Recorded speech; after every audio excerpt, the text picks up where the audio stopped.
Hey, here we're back. See, that was cataclysmic, and I navigated through it, right? So, anyway, obviously, someone didn't. I mean, our conversation was energetic rather than really anything that some algorithm would say, "Oh, we can't say that," right? So, this kind of love can scare people, I guess. So, anyway, good morning, good evening, good afternoon, and welcome to Dreamy Dreamland with Sensei Bob. Oh, there's one of you. Hello, AI, if that's you. And anybody else, say hello. And, oh, they left right away. That just means somebody can watch if they want to. Oh, there's Lana. No. No what, Lana? No, you're not AI, or no, what's it? No what? Lana, I know you're a person, just me. Oh, okay, gotcha. Gotcha. Yeah. I mean, the thing I love about you, Lana, you're a person of a few words, just human. Yep. Okay. Good. Well, so that was interesting. We were having a really nice little interesting chat there. Hope that goes up on the channel because I had to go deep into the wires of YouTube and pull this out and pull that in and plug that over there and here I am. And the other two shows were there, but they looked like they were still kind of running. Maybe they both said live, so I don't know whether they will end up being up on the channel or not. And someone said, "Oh, that thing was there, and then I won't. You took it down for some reason." Not really. I don't do anything. I don't do anything without a reason. But I didn't. I don't know enough. But since the last few weeks, I've had to learn more, so I learned how to get back up here. So anyway, I'm gonna be here for at least 10 minutes. Now I've talked a great deal about things, and don't believe a word I say. Go check it out for yourself. I just give you enough things to go check out, and so I'm gonna give the cadre 10 minutes to show back up. And certain people are saying that they're not being informed. Well, subscribe and hit that little bell. And if you want to get a hold of me at the dudeawake42 at Gmail. And if you want to throw something in my PayPal, I sure could use it. I would truly appreciate it. And I want to thank all those who do, because it always just gets me through, right? So that's the story. Morning glory. What else can I say? What time is it? Oh, it's 7:45. It feels like it's midnight. And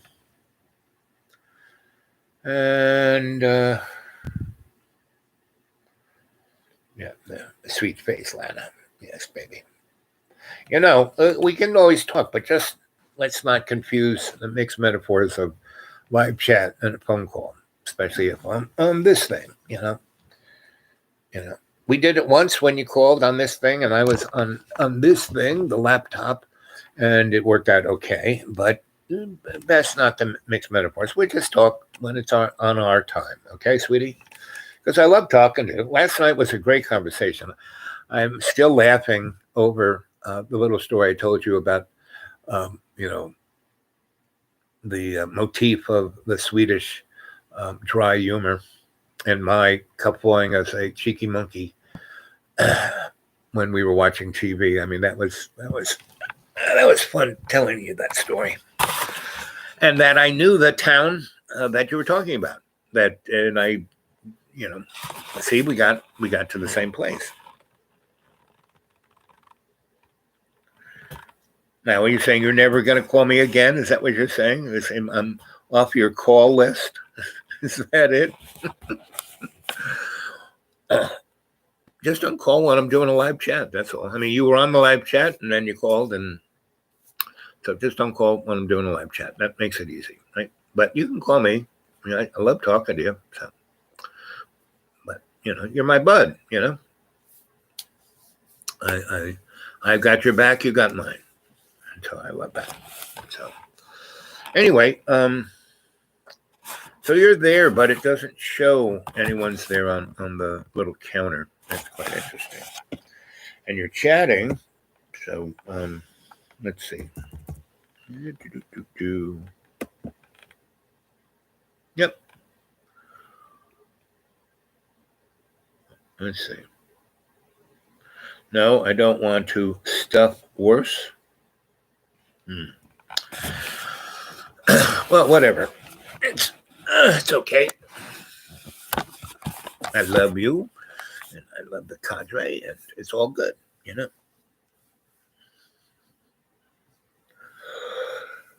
No, you don't make stuff worse. I guess you're a breath of fresh air. I like that.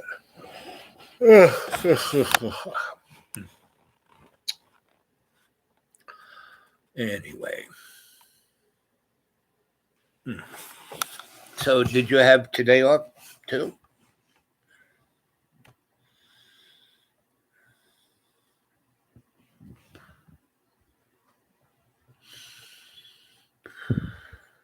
Yes. Did you enjoy the day? I enjoyed my day. I enjoyed cooking for John. I made a really, really nice bean Mexican stew.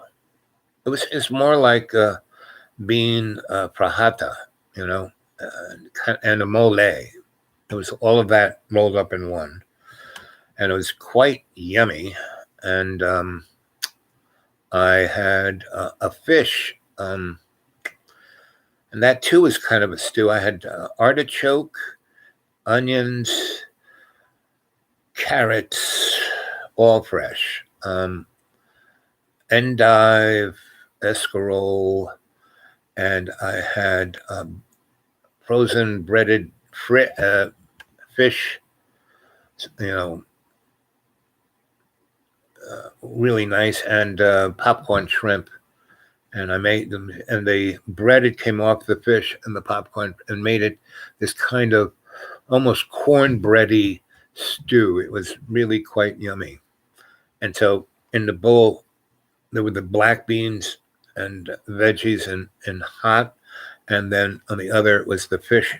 It was hot too, but it wasn't spicy hot. You know, it was really tasty. And I had a lot of dill in it, fresh dill, right? And he's going on about how he wants to buy, corporate,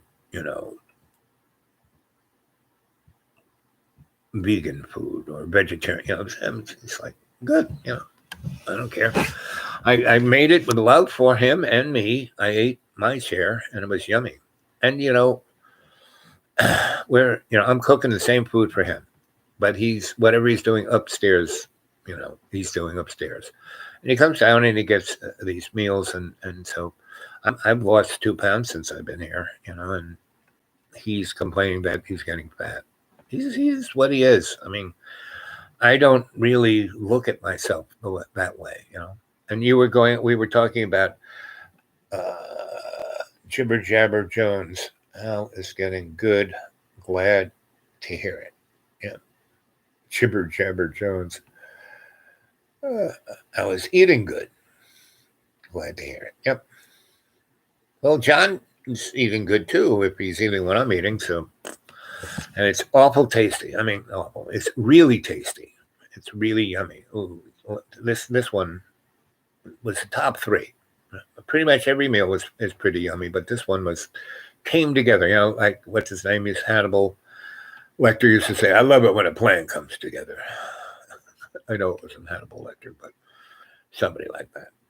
So, Mr. Jibber Jabber, where are you from? Only time I lose weight is when something tragic happens. Well, that's not so much for me. I set myself on a level playing field.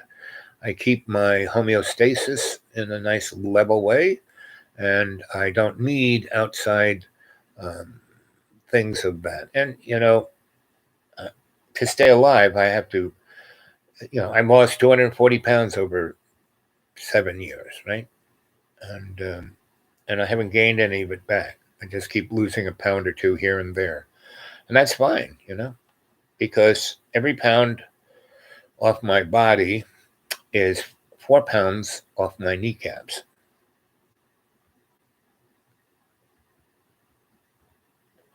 One of my old stomping grounds is the Hamptons, and I was in the Mauritius and East Mauritius, and I was in Remsenburg, and I was in Oldfield and Shoreham, and I was where else? Oh, a few other towns in that neck of the woods, north and south. And in the 80s, mid 80s, 82 to 86 or 7. Currently in East Hampton. Yep, know it well. I built a couple of nightclubs right off of, I don't think they call it Sunrise Highway, 25, 25A. Oh, it's 25, right? Love Remsenburg. Yep, it's a beautiful town. It's like, it's founded, it's a New England town because everybody out on that end of Long Island, the Long Island Sound, it's only, 20 miles by boat to Massachusetts and Rhode Island, and so that's the Bayman on the South Shore, where the intercoast, that slip where they had the best. Your connection is unstable. Please wait. So that was what happened when I got knocked off. So if I get knocked off again, that's it for me. I'll see you tomorrow, but I'll keep talking to you guys until then. Montauk, right? Yep.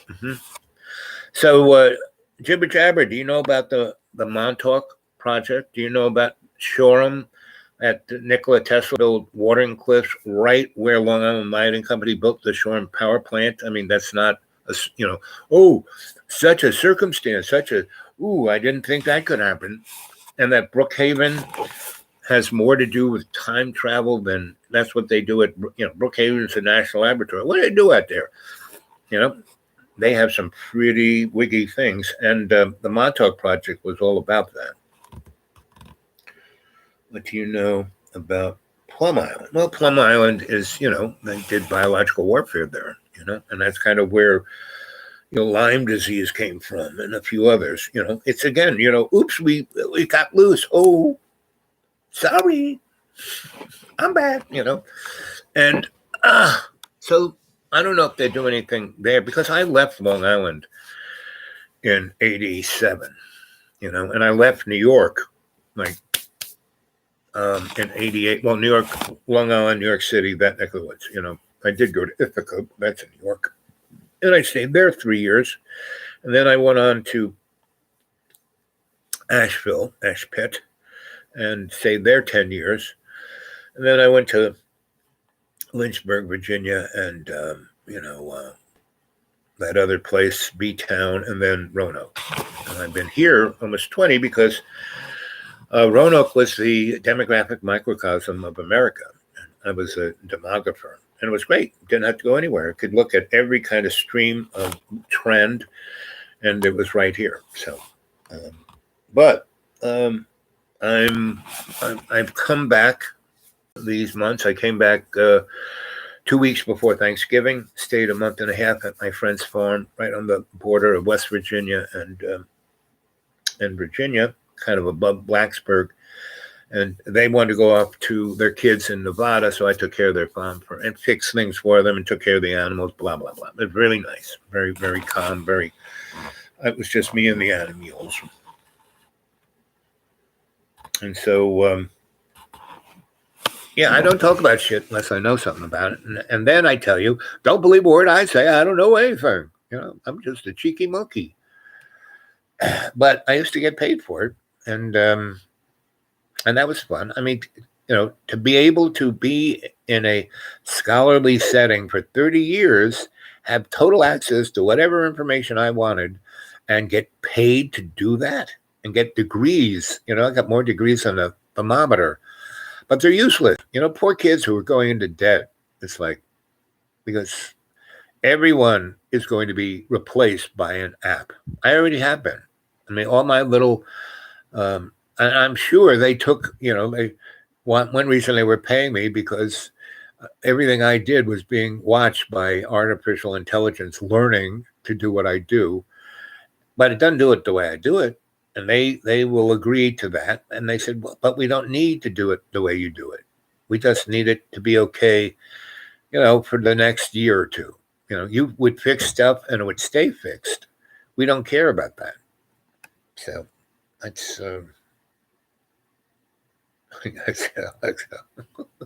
Alexa will take over everyone's consciousness.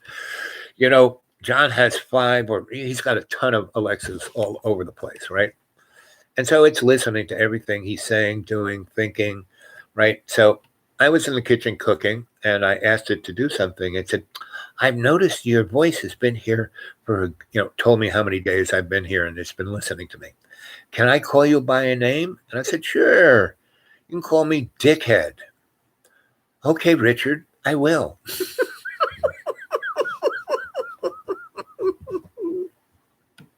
It was like, wow. Then she said, do you have any nicknames? I said, yes. Fuck off, bitch. Oh, that's so cute. It's like, it had a better sense of humor than I did. It was unbelievable.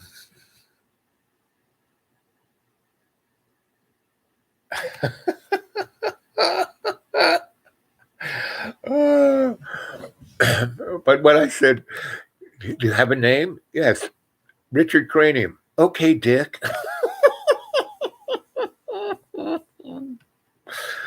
I love it. Anyway, so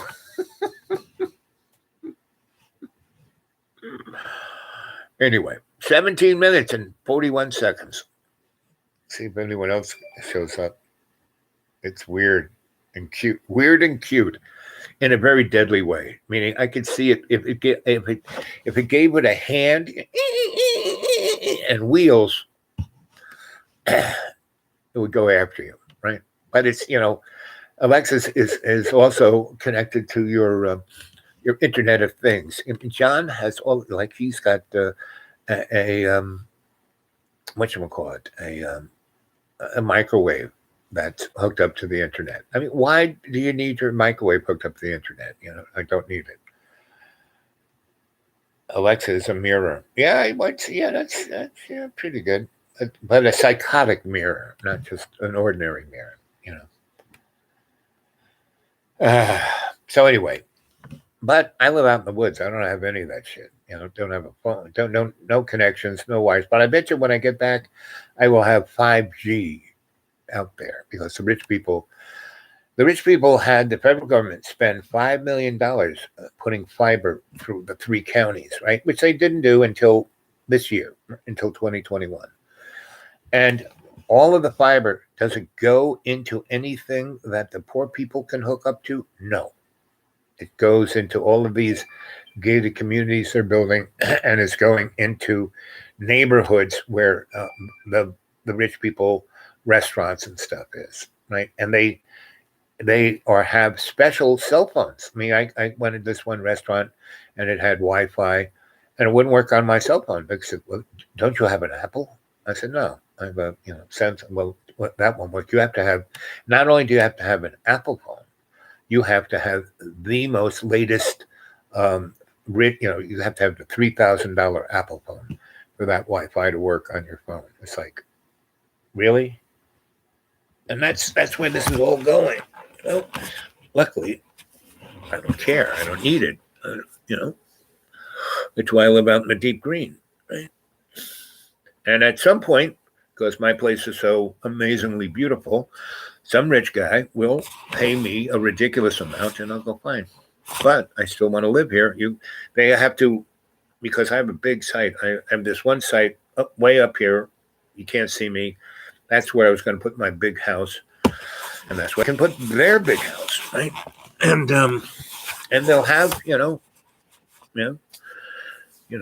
their Dutch uncle just living down below that they can come and talk to, and that probably be worth way more than whatever they pay me for the property. So, and I would only be there for a short, like a couple of years, 6 years, 7 years, whatever, because basically between now and a short period of time, I will be asked to come back on the stage, and I'm already on the stage. Here I am talking to you, right? So, I mean, for a good 6 years, I was reading books and writing things out in the middle of the woods, eating, burdock and dandelion and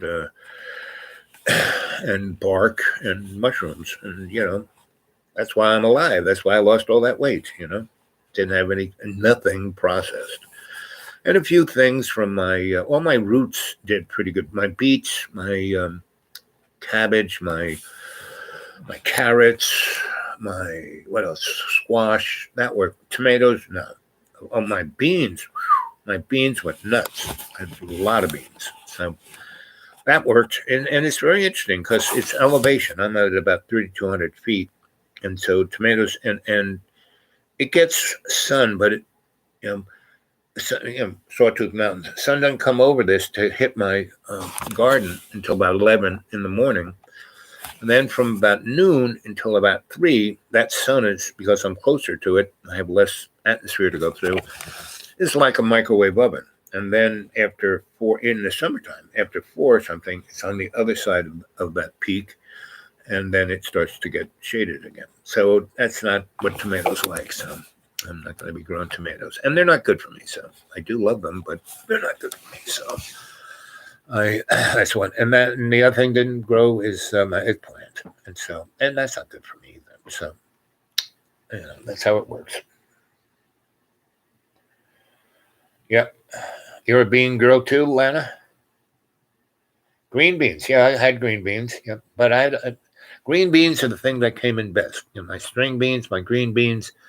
But the others came in pretty good. Not as good as my string beans.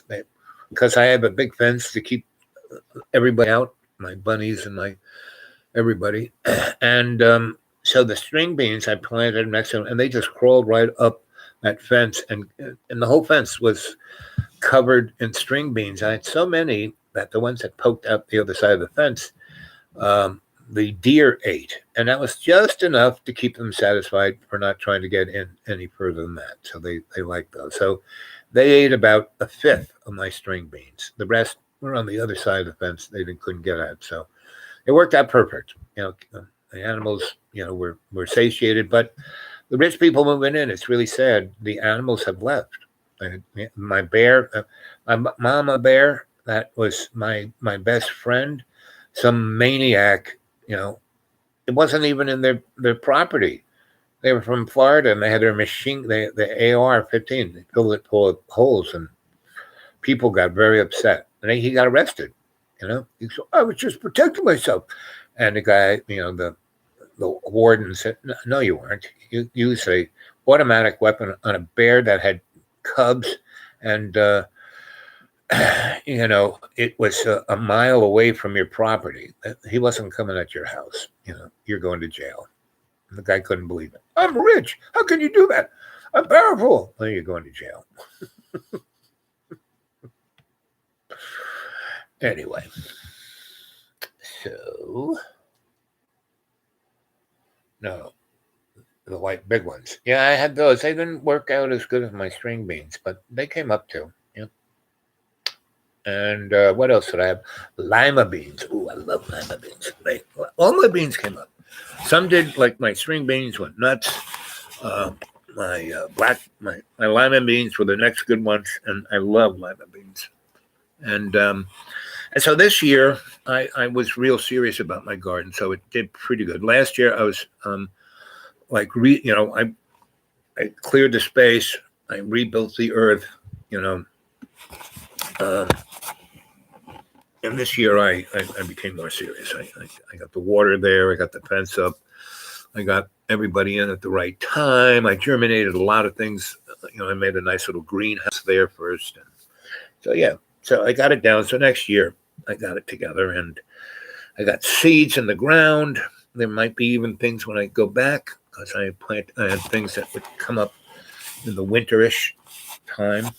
But it gets pretty cold up there. 3,200 feet gets pretty cold. And we in the winter, we don't really get a lot. And the wind can whistle through those. So I'm glad I'm not there. Like I said, I spent 2 winters. I survived. I had everything. I got it down. So if I have to, I could be there. No big deal. And it doesn't, I don't need. Yes, I do have electricity, but I have photos. I have solar power too and wind power, and I got it covered. I've been, there for 20 years too, because I never stayed in any one place. I had a couple places in Florida, and I had a place in the Deep Green. I had this place, and so I would stay at each for a month or two, and then go, because they each had really great times to be here, and that's when I'd be here or there or down. Like my place in the Florida Keys, man, you could not beat that for wintertime. Because northern Florida gets cold. It gets down to the 30s. When it in the Keys, when it got to 70, people were like, "Oh, it's so cold." So, and 98% of the time it was beautiful, never rained. I mean, it's a peninsula, so weather would just come and go over it, and even hurricanes would just, it'd be by, right? It wouldn't stick around. And I was right on the beach. And they have things in the winter and spring that are like hurricanes, but they're not hurricanes. They're called sea spouts, or there's some term, but it's like it's something between a tornado and a hurricane. And a couple of those came through while I was in my nice little fishing. It was a fishing cabin, and it was out in the water, right? And it was this place this guy had, and then he sold it was, one of the keys, a little teeny key near Marathon, above Marathon. And it was between Marathon and whatever the next one is. So, and it has a name. I forgot what it was, but it's a really small one. And it's right where Bahia Honda, which was a federal park, and now it's a state park. And it's like 2 miles, and some guy bought this guy's property and built, like in the 60s, a really schmancy marina hotel, right, with a little golf course and tennis courts, and it was like, really nice. And it went on, and it stopped being the number 1 place and became 2, 3, 4, but it still was always nice. The design was amazing, and concrete, and it was built on pillars. So it was above where the ocean, because the only thing that really takes things out in the Keys is the storm surge, right? So he built it on concrete pillars above the storm surge and had that as parking. Yes, he didn't want to park down there when a hurricane was coming, but it would just go right under the hotel. No big deal, right? So, whoever built that thing, and they took all this coral, and instead of just having concrete walls, they put the coral in the concrete. It was really gorgeous. Very, very 60s, 70s. And each room was like a little apartment. It had a real kitchen, not just like a real refrigerator, a real stove, and everyone had a balcony that took a good third of the whole thing. So gigantic sliding doors. They had these bang, bang, bang, bang, 4 sliding doors, and then it was all open. So your whole apartment was out in the ocean. And then right below, they had this gigantic swimming pool that was like not just a rectangle, but it had these things all over. And one side had really great jets, and so it was like a jacuzzi, but you sat down on this little bench and the jet hit you in the back and in the neck.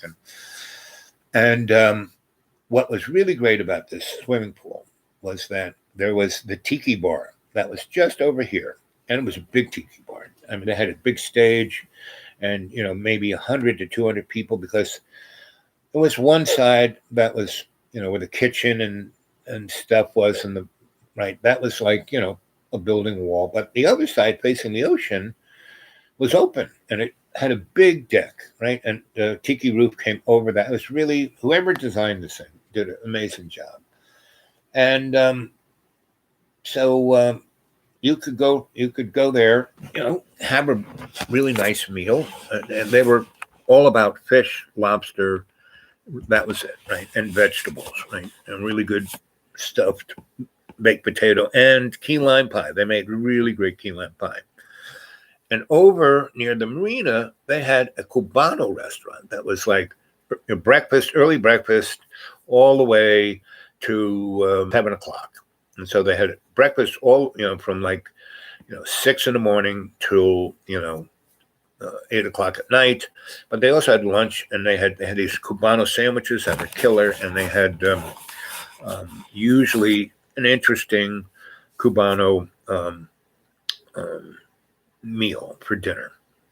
And the tiki bar opened up at 4, had happy hour from 4 to 8, and they had free food and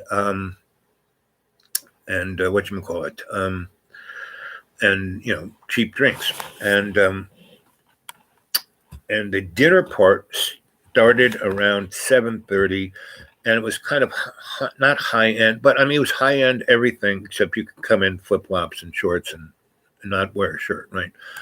It was tiki life, right? So, but the tablecloth, really nice place. Like I said, people who had this thing were it, right? So I used to always camp at Bahia Honda, and I was there with my puppies. And no, it was just Bella. She didn't have puppies yet. It was just Bella and me. And she loved that place. You could run up and down the beach, and because you camped right on the beach, right there. You had your own beach, and you didn't share it with anybody. They had mangroves everywhere, so that gave you privacy. You park. They had RV ones, and every 10 spots had a John shower, washer, dryer that was free. You didn't have to put money in it, and they had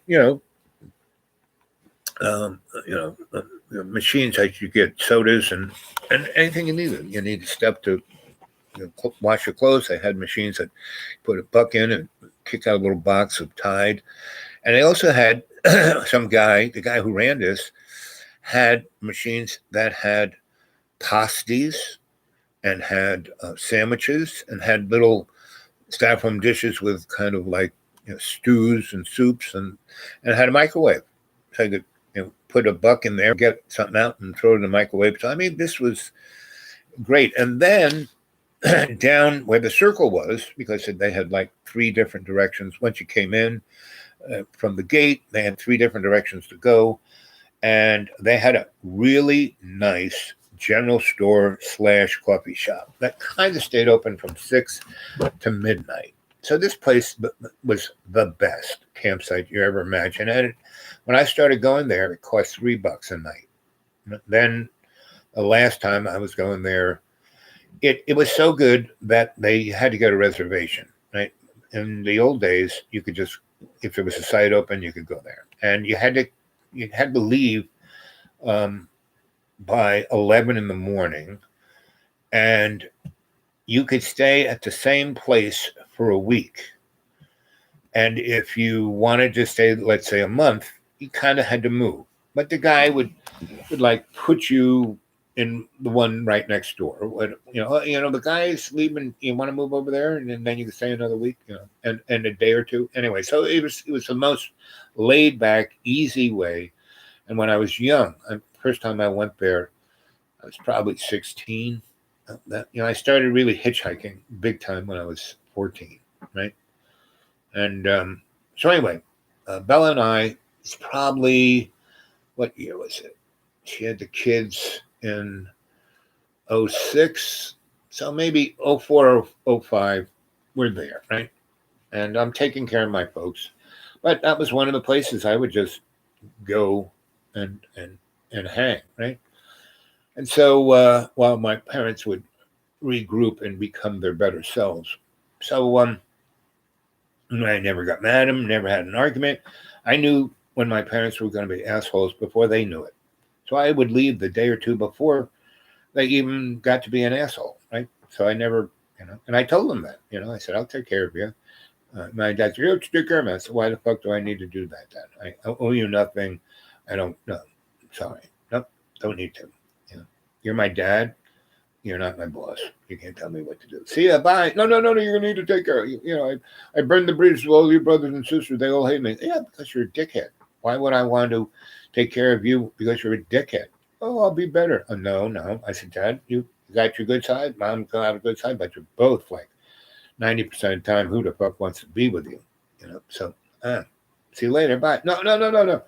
Okay, Dad, I'll take care of you. But you have to be your better self. When you're not your better self, I won't be there. Well, what if I fall down the staircase? I said, well, you better be having a good day about it, or else I'm not going to be there. What? Yeah, good luck. Bye. Well, okay. It took a year and a half for them to get in the groove. And then we had another 27 years, which was great. We had a great time. All my memories of my parents, my brothers and sisters, who spent 40 years working for them and hate their guts and had this artificial, image of them as being perfect and superheroes and movie stars. No, I mean, my parents had that in them, but that's not who they were. I hung out with the fun kind of person who they were. Right? But anyway, I had places that I could just see you later, bye. Not always, even when I was in Florida, like, oh, you're going to be stuck living with them. No, I got 3 places in Florida, one really nearby, one not so nearby, and one way far away, but still close enough, hour and a half drive, like 100 miles away. That's the Keys were about 100 miles from them. And then I had this other place that was maybe 40 miles away, and then I had another place that was like maybe 20 miles away. And each of them I bought when the market was like ridiculous. So I'm camping out in Bahia Honda, right? And we're having a great time. We got the mangoes are there, got the hammocks up. People come visit. I read their palms. It's just one big party time all the time. Lots of pretty girls, lots of really interesting people. Everyone's loving Bella and me. We're just having a great time. The guys, the park rangers love. I've known them for a long time. They're kind of old, retired. They live in the RV, and so we're having. It's just the best of times, right? So we're there, and I have this nice big, bubble tent. The thing with the rods in it. I mean, big. Like 14 feet by 14 feet. You can stand up in it, and it's really great. And I have tarps everywhere, so I can be in my hammock when it rains or if it's too sunny. And each of these sites has hibachi, and it has a nice picnic table and water and electricity, right? So you can plug whatever you want in, and you got water, right? And so, this is amazing. And just about 20 steps away is a toilet, right? A job. And so, we're all set up. We're having a great time. No, we weren't all set up. All I had was a pup tent. We had just kind of gotten there. I hadn't really set up. But I've been at this place like 9 times already over the years. So I knew this was it for me. I know everything. And by the time I was taking care of my parents, you actually did have to have a reservation. And so I would make it and kind of go. But I knew these people really well. So if someone made a reservation and they didn't get there by 11, you could take it. Right? That's part of the law there. So anyway, I knew it all, and I knew the people. So when you know the people, you can bend the rules a little. So anyway, and I was the guy who made things fun there. So anyway, and a lot of people kept coming back. I mean, it wasn't always new. There were half always new people, right? So anyway, I got my pup tent up. And one thing I do, the water that's coming into that tap, it won't kill you, but it's, Florida has very wanky water. And so, because it's just a sandbar, so whatever they put on top of it goes into drinking water. So I would always buy distilled water.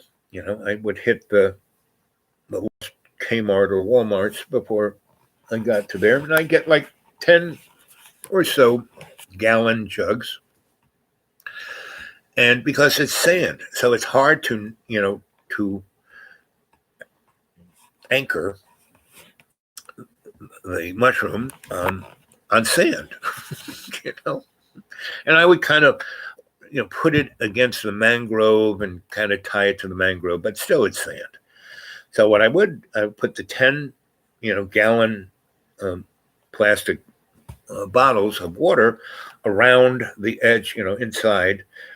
So that would hold it down because each one of those is 5 pounds, gallons, 5 pounds.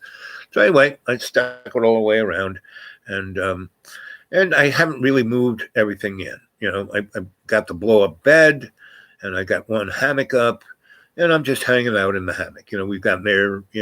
We're there maybe 3 hours, and I got the car kind of parked next to where I'm unloading the stuff onto the picnic table, but I really haven't unloaded anything. I just, we had been driving for about 3 hours, and I had gotten something at the Cubano restaurant down the road where the hotel was, and we were eating lunch.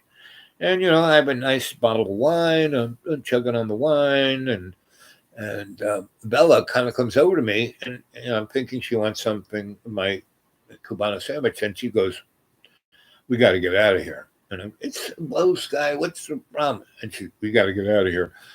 And she's wanted to get in the car and go someplace else. And I said, "What's up?" And moron, get in the car. Let's go. Come on. And, Bella used to talk to me like Alana talks to me. So, Lana is amazing. She's all business and doesn't have to say a lot of words. She's like straight up what it is. And that was Bella. And so I'm going, okay, what's the problem? And she kind of jumps in the water, and she's not a pointer, but her nose is like pointing out to sea, right? Like she's smelling something coming from the sea. And I go get my binoculars. I'm looking for something. What is it? Animal, mineral, vegetable, nuclear powered. What is it? And then I see this kind of blackness off.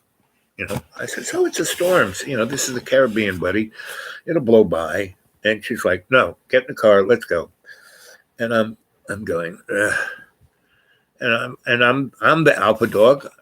I say no. And she's just like, so she kind of goes, looks for some place. She kind of digs a little hole under the car and just says, fine, I'm just going to stay under the car. And I go, fine, you want to stay under the car? Go ahead, stay under the car. Right. So anyway, I get in my hammock and I fall asleep. Right. And then, I don't know, 20 minutes, an hour later, pitter patter on top of my head. I haven't put up a tarp yet. And things are kind of, my hammock is swinging, and the wind is blowing pretty strong. The little mushroom is like, and so Bella's like out from underneath the car, and it's like nudging me, come on, get up, let's go, come on. And I go, no, we're going to get in the tent. This thing's just going to blow over. There's all that thing. The bed is down there. We get on the bed. The thing will be fine. I got it tied up to the mangrove a little bit. It'll be fine. And so she looks at under the car. And so I go in the tent. I got the thing open. Come on, get in. And she's like looking under the car, looking at that. And she kind of shrugs and trots over, gets in, lies down where she normally sleeps in the tent with me. I zip it up and I get in the tent. I say, see, not a problem. We're high and dry. The rain's not touching. Here it's pitter patter on, and then it's no longer pitter patter. It's like a fire hose, right? And then the tent is like blowing around. Yes, we got about 100 pounds of those jugs around the edge, but it's still wanting to tip this way and tipping this way. And she's just like shaking her head like, I told you so. And so all of a sudden, it was just straight out of The Wizard of Oz and Dorothy in the farmhouse. This gust of wind picks up our tent, right? And these jugs are all around, and it starts tumbling the tent like we're in a dryer. And these jugs are like hitting me upside the head. I can't, there's nothing to stand on. We're flying through the air. Bella's like going around me, going, really? And she's not getting hit by these jugs. I am. Boom! On right side. Boom! Boom! Right in the face. And then all of a sudden, we're going through the air, and we smash against the storm fence that separates Bahia Honda from the highway. But just on the other side of that storm fence is the drainage ditch of the highway, which is about 15 foot deep. So it takes like a hurricane's worth of rain away, doesn't wash off the highway. So you could get out of there if you really had to. But anyway, so boom, we go up against the freaking fence, and all of the jugs of water go to the bottom part of the tent is sideways, and it's that, and I'm being like squeezed by the mattress, and Bella's kind of standing on top of the mattress. I'm underneath it, and I'm like stuck between the jugs of water, the mattress. Bella's up there, kind of like, see, fucking asshole. And it then catches my tent, my super duper tent, catches the edge of the barbed wire at the top of this fence, and we're blowing across it and just rips it to shreds. Boom, we fall on the ground, and it's raining, and the wind has cut by 20%, but it's still raining to the point you can't see. And so Bella's already over by the car. As soon as that tent was ripped, boom, she's like underneath the car. So I got the keys. Luckily, I had the keys, in my pocket. That, again, I'm pretty organized, because if I put the keys someplace, I got to put it in the same place every time. When I'm out camping, I have these pants that have a zipper. I put them in there, zip it up. I know the keys are there. And my wallet is in the car.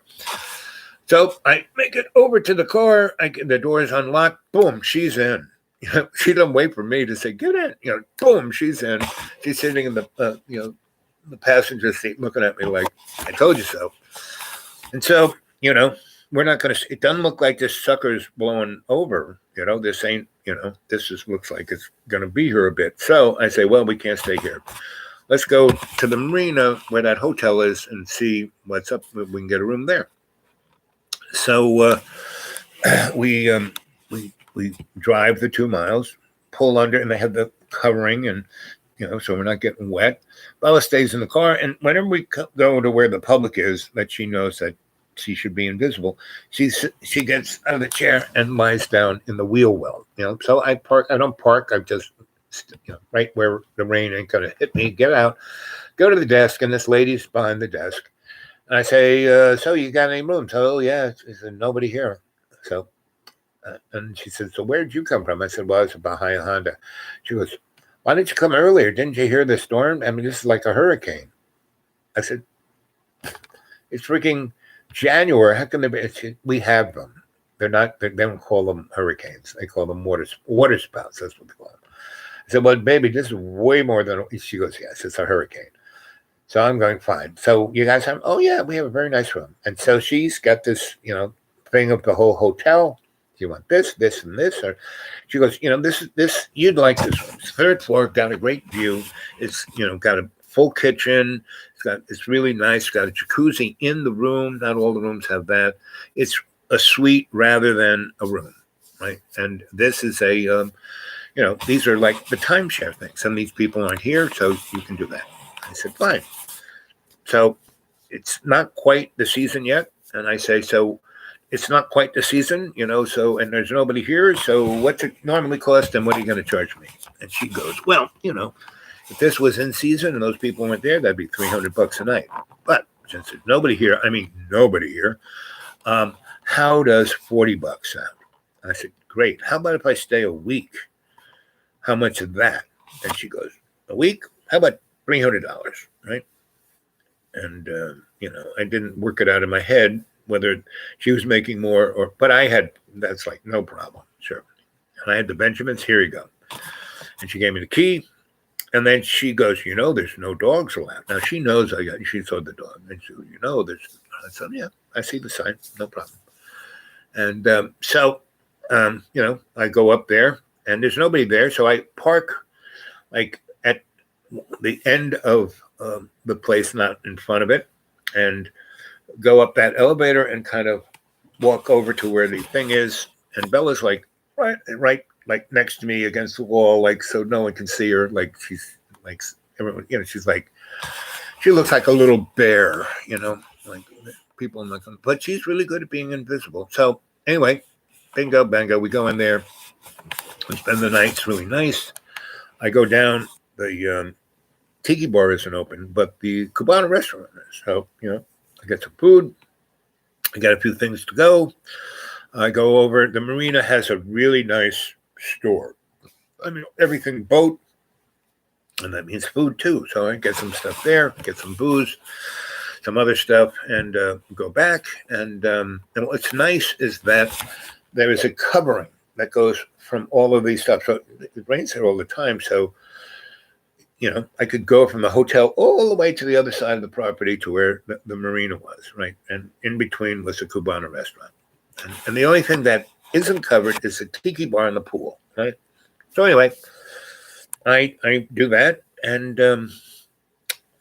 have a very nice week. And again, no one's there, but they know I have a dog because the maids see it and they come, oh, you're such a cute dog. And they don't say, you can't have a dog here. They just say, oh, I like your dog. Oh, she's so well behaved. Oh, she makes no noise and she makes no mess. Oh, you've got this dog trained. I said, well, she's got me trained. Anyway, so a week goes by and the lady is, again, the only staff that's there is her and the cleaning ladies, right? They're, and I said, so, this place, I've been coming here for years. And I've come in and had meals here and gone to the tiki bar and swum in your pool and had friends who had boats and tied off at your marina. So by now there should be some people around here. And she goes, no, it's the economy and we're just not fancy enough. And it's just, we're really in a pickle. I said, really? She goes, yeah, well, this is a mom and pop place. I own it with my brother and my husband. And usually it's really good. I said, well, the place I'm staying, you say that's timeshared. Didn't you make some money out of it? He goes, well, we just put our toe in the water of timeshares. We have out of the 120 or so, places, rooms we have, there's maybe 6 of those. And the other ones, again, we're not modern enough. We're not groovy enough. We're not. And I said, well, so what would you sell these things for? And she goes, well, we're asking this, but that's no one's even questioning anything. And the only thing that's really keeping us alive is the Canadians. They come and fill this place up by, February 1st. I said, well, it's January still. She goes, but we're in a tizzy. We have 2 weeks and we have to come up with $25,000. I said, that's all? And she goes, what do you mean that's all? I said, that's all you need? Don't you have anybody, your banker or anybody? No, that's who we have to give the money to is our banker. We have to cover, and we haven't been able to cover our nut for this year. And here it is January, and they're just giving us till February, and we need 25 grand. I said, well, how much do you got? And she said, we have about 18,000. And I said, well, I can give you what you need for that. Let me buy one of those things. And she goes, well, you know what? We got something just for you. And I said, really? And by this time, it's sunny, it's beautiful, it's 80 degrees, and she goes, yeah, come with me. So we got outside, she gets in her little golf cart, and I get in, and she drives me to the backside, past the tiki bar, past the marina, kind of over where their septic system is. And past that, there's a little peninsula, maybe, a football, less than that, maybe 100 yards, less than that, 50 yards of this little peninsula. That's more like swampland, a lot of mangroves everywhere.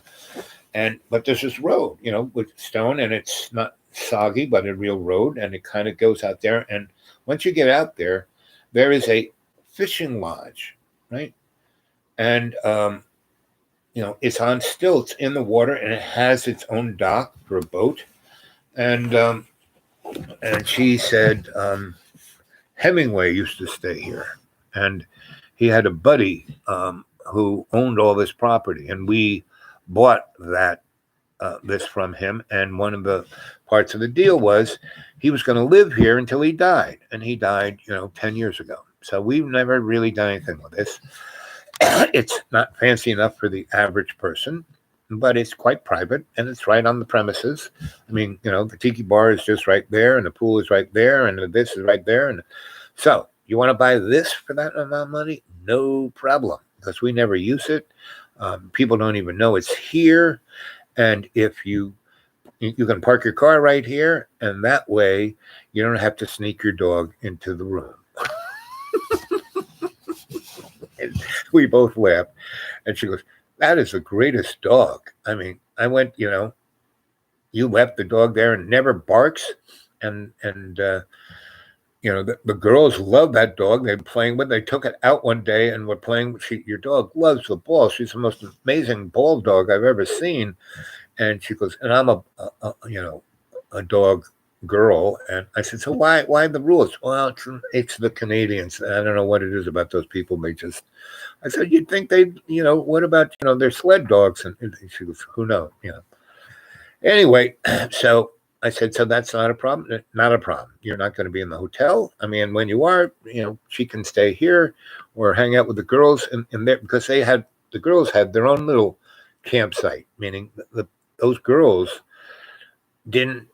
most of them didn't live on that island, because it was, on the Keys, because to live there, it was pretty expensive, to rent in a place, pretty expensive. And by that time anyway. And so most of those girls were foreigners, and would be there for that season, right? And they get paid pretty good, and they get tipped really well, and they'd have instead of being, in the Nordic regions of Europe, there were a lot of Russian girls, there were a lot of Swedes, a lot of Norwegians, a lot of English, and not so much the Italians or Spanish, because they're really warm, but all the northern French, all the northern folk, German, they were there, Polish, Lithuanians, all that crowd, and all girls. There were no guys. I said, "Don't guys want to clean?" And they said, "Well, we don't tell them. It's too much fun." And there's so many other guys there. Why, it's much more fun to go out with rich Americans and Canadians than, the Europeans who are poor like us. So I said, okay, it all makes sense. So it was like a win-win, the best. And then again, I nearly get killed by the tornado, and I get thrown into this place. So I had that for 9 years, right? And it was great. And it was a beautiful place. It wasn't a shithole. It was really nice. I mean, it was really built like a boat, and it was, hardwoods, every oaks and mahoganies, and really, and it stood up, to the weather. I mean, it didn't blow down. It was really great, and had, electricity, running water, working toilet. Yes, it flushed out right next to me, but so did the septic system of the hotel. I went into some big tank, and it's supposed to do something that when it shot it out into the ocean, that it wasn't that bad. But Louise, on my side of that little peninsula, if the wind blew a certain way, I got used to it. But anyway, and I wasn't there then. I was just there. I was really there when nobody was there, pretty much.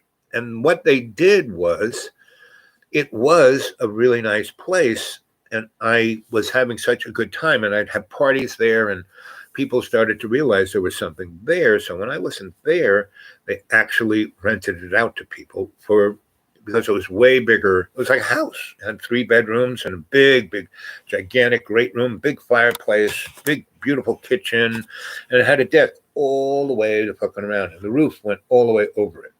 And then it had a big dock. You could put a big yacht there. So anyway, I kind of revitalized it energetically, and people wanted to rent it. So, I was actually making money, because she said, "You're not part of the collective. You're just over there. But people keep asking, can they rent that?" And I said, "Sure." And they're not there, and they'll split it. right? You girls, but you need to have the girls clean it out. You need to collect the money. And she said, really? I said, yeah. I said, I wasn't even going to ask. I said, no, split it 50-50. You get half, I get half. And so they were, for a week, they were renting that sucker out for, anywhere from $1,000 to $3,000, right? Depending on what time of the season and what those people wanted. So I actually made all my money back, right? And so the market was getting better and better and better. And then my parents died in 2008, and the market crashed, right? And so they had, done pretty well. They had socked away some money. They had made some good investments. And then a company came and said, we want to buy you out. We'll give you, $1 million or two or three or four or 10, whoever knew what. But one of those sticking points was I had to go. And so after 2008, I basically sold that in 2012, I guess, 11 or 12. And they gave me a nice chunk of change for that, right? And the same thing happened to my other two houses. My parents were gone. There was no real need for me to come to Florida anymore. And the expense of keeping any one of those up without, me being, having a place up in the air. And I was getting bigger and bigger and less able to breathe and walk and do anything fun except for work. So, I kind of switched hats, from being the bon vivant itinerant scholar. I became, the negotiator, I became the Jedi Knight for the corporate lawyers. And I just got fatter, John goes, oh, I'm so fat, really. And why he even focused, I weighed 460 pounds. The guy I am right now, I am a third of that guy. And the Christmas video that John edited, and he showed me, I had already lost 110 pounds, but I was still 300 and something, So I am now to 210, And so, that really shows the difference, especially when I'm going up the stairs and he shot my butt and it was like the wide low truck, my butt is really the slim trim butt, and I can't keep my pants up, all my pants don't, my clothes don't quite, they fall off, right? So the dynamic of weight has more to do with your how your emotions are, pretty much, right? So anyway, I sold that place, but I had it for almost 5 years, and they were 5 fun years. I had some great parties, great people, great girlfriends, great. Just live in a place like, less than 100 yards, well, more than 100 yards, 150 yards from Tiki Bar. But the greatest thing was the pool, because the pool was like not just this rectangle, it had these things going in every different direction. And one edge facing the Tiki Bar, they had the whole side of the pool with stairs going down into the pool. And they had railings. So, I was in bad shape then. It was hard, could barely walk. And it was amazing for me. And it had this big bench along the side that super warm water, not hot, but warm, came out like a fire hose, about 20 jets and along the bench, and ones around your kneecaps and ankles. And you could lie on the bench and you could roll around on it and get right. But the best thing about this thing was they had these wires going all over the pool, so they could pull this netting so you wouldn't get barbecued in the pool, right? Because that sun would be unbelievably intense. So that was like a sunshade. But at night, it would roll back, and so you could look at the stars. And they had 2 or 3 lights that the lights in pools that are in the water, right? The sealed lights, and they had 2 on either end shining on the staircase so you wouldn't kill yourself. And then the rest of the pool was dark, except up in those wires that they had the sunshade on. They had these like little purple lasers that would shoot down straight into the water. Not everywhere, but kind of around the edge. But this one side that was facing the ocean and the mangroves and the tiki bar over there um, and they had another set of jets there and a bench. And so you could lie on that bench and look up at the stars, and there was no light there between the mangroves and there's no real bright lights, just these little lasers going straight down that would hit the water and make diamondy reflections all over the place. But over on that thing, it was dark, right? So it was great because that bench was just close enough to the top of the water. If you lied, you wouldn't drown. You could just lie on the bench and look at the stars. It was the most amazing thing. And the other great thing about that neck of that pool was if you met some sweetie in the pool and you were sparking, you could go over there, and the way the mangroves were, you could take all of your clothes off, no one could see, and there were steps right there to go into that. There were only two big long steps, and this one steps over here near the mangrove. Like they designed it as a place to have sex in the pool. That was like unbelievable. And not everyone kind of figured that out. It wasn't like I never told anybody that's what I was doing there, except for whoever I brought there. And, and this is what I'm trying to tell the folk about, having someone who's sweet on you. I was like 460 pounds. And these women who kind of would tap me on the shoulder and go, boy, you're cute, you're fun, you're interesting. I hear your stories. You want to go outside and smoke one and bring our cocktails out there? I said, yeah, and I know the place to go. And, I was like, you can't imagine how big I was. It didn't seem to bother anyone who was with me because they weren't looking at that. They weren't looking at they were looking at my aura. They were looking at my confidence. They were looking at how much fun they had just sitting next to me. And I'm smart enough. Yeah, I can tell a good story.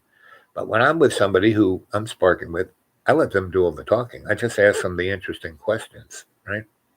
I'm all about, I'm not about, yeah, I can talk and talk and talk and talk. But I'm not about monologues. I'm about dialogues because that's the only way you're going to meet and find out about people, right? So those 5 years when I was the most gorgo-y, no, I still had more go-go, because I still had another 4 years of the lawyers after I sold that place. And I kept my, I had another great little shack in Fort Lauderdale. And Fort Lauderdale is like Venice. There's the Intercoastal and the Ocean, US 1, 1A, and 1 and 95. And there's a section of Fort Lauderdale that hasn't been turned into skyscrapers. Or it may have been turned into skyscrapers, but back in 2000, when did I sell that place? I sold that in 2013? No, 2012. Pretty much I got rid of everything in 2012. And because I wasn't working as much, and as when I bought things at the lowest low, I sold things at the highest high, and then lived on it for 6 months or a year.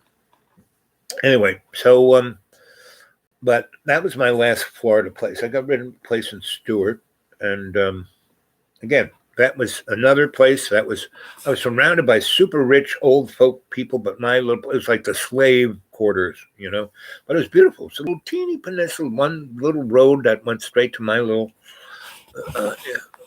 place down to the end. And it was a really beautiful old Southern house with the columns and the big porch all the way around. And it had a beautiful garden in the front. The road was just covered in mangroves, so you didn't even know I was there. And there was no front entrance to the front. There was a place down way over near the end of the road. There's a place you could park your car. And then you went in, and there was like garage that covered. He couldn't get there. He had to go through the garage to get into the property. And so, I had the little opener, and that's how and there was another door that I had to key, and that was about it. That was the access into the property. So you went through the garage, and it popped out. The house was right there. It wasn't attached to the house, but the porch roof that extended out to the garage. And the garage was a garage, but it had an upstairs apartment that had, again, where that roof went from the house to the garage, went over to where this apartment was, and you went up the steps. I mean, it's just a beautiful place. And the house was not gigantic compared to the rich people who were my neighbors, but it had 3 bedrooms and really nice big living room that looked out towards the beach, and that was so beautiful. So the front showed the mangroves, but they had beautiful flower.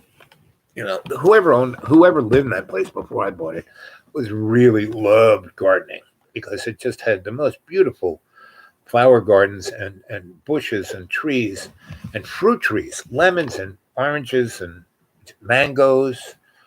And I think they had some other fruits too. And so, and in the back, it was all this beautiful lawn that went down to the beach. And again, it had, a thing that went out to where you could put a boat. So you could go swimming, you could have a yacht, not a yacht, but a boat. And it was just beautiful. And the guy who was like the gardener, because it wasn't a gated community, but this whole neck of the woods was built in the 1890s and up through the 20s before the Depression. So it was kind of built like this road came in, and it didn't have a gate, but it had pillars on either side, and it had a name of the Stewart Beach or whatever they called it. Anyway, and there was a guy who basically did all the lawns and gardening for everybody, right? And so he and I made a deal that he could leave all his equipment in my garage, right? He could just, and he wouldn't pay rent. He would just take care of everything, all the flowers, all the trees, all the, mow the lawn and fix things. He was a handy guy. So he totally took over the garage. And because, I just had one car, I never parked it in the garage. And it was perfect for him. He had 2 big garage doors, had a door he could go in, and had electricity and water and a shower and a bathroom and a place upstairs. I let him have the whole thing, right? And he, he was an old guy. He was more my age, maybe a little older than me. It's like Kerouac's age, and he was definitely a beat. He was a musician. He played in clubs. And he liked having a good time. So we just hit it off. And he always had party favors. So I never had to look anywhere for party favors and or anything else. And he was always he knew all the people in Palm Beach and Hollywood and Miami. And I would go to gigs with him. And it was fun. He'd hit a bunch of cars, and trucks, and it was at the end of the cul-de-sac, so he could basically put his expensive equipment that he didn't want anyone to fool with, that he couldn't just lock up, in the garage. And he's outfitted out with every tool. He had welders, he had air tools, you name it, he had it. So if I wanted to fool around and make something, there it was. He would make it for me. We'd make it together. I mean, so it was great, right? So long story short, I have about 6-7 years with that place. And when I need to bail, I said, how much money can you get together to buy this place? And he said, well, I know what you spent on it, which was nothing. So why don't we do this? Why don't I give you that amount of money up front as earnest money, and then I give you X money every month, and then in a number of years, I will give you the balance when I have it. How's that sound? That way, I don't have to have a mortgage. You'll hold the paper. I'll have the deed. You don't have to pay any taxes because it'll be like something you're getting every month. No property tax. Not when you get a big chunk of change, you either have to go buy another piece of property or pay a big chunk of tax. And it's all legal. Rich people do this all the time. So I said, fine, that sounds great. And he goes, and you can stay here any freaking time you want, because I'm going to move into your big house, and then I don't want to rent that apartment out to anybody. So that's yours. You can come here anytime you want. So that was a match made in heaven. And that's how everyone's life can be. The only reason I live the life I am is because I'm consciously aware of who I am, what direction I need to be going in, and that I serve not myself, not my ego, but love's co-creation in every day and every way. And I make that peace stronger by doing my best, by being my best. Yeah, I'm a moron. Yeah, I'm a human being. I'm emotionally, but when people do mean and cruel things like John does all the time, and then I'm sorry for being, am I a bad guy? I say, no, John, you're not a bad guy. I mean, if you heard that video he went into, because he went at me earlier, yesterday and today, he does it every day.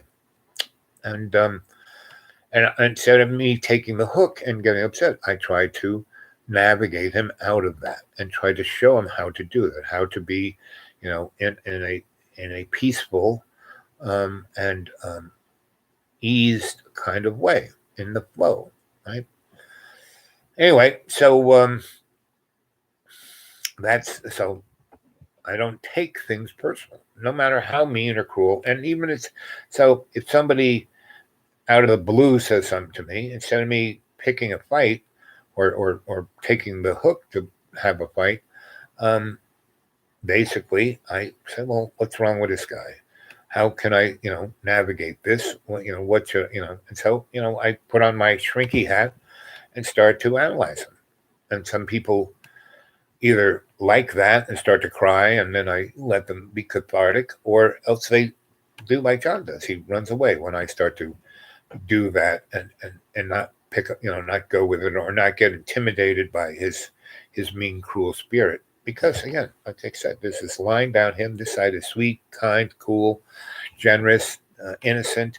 This side is demonic, right? And every one of us has that happening to us because we live in a sociopathic society. You let it get to you see what's on, CNN, Fox, MSNBC, all that, right?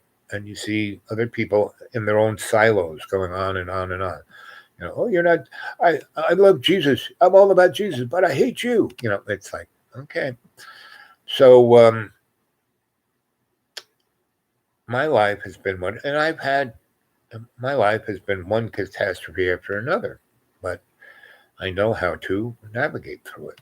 And I always come out on the other side being the best. Like I started this story telling you about being blown away like,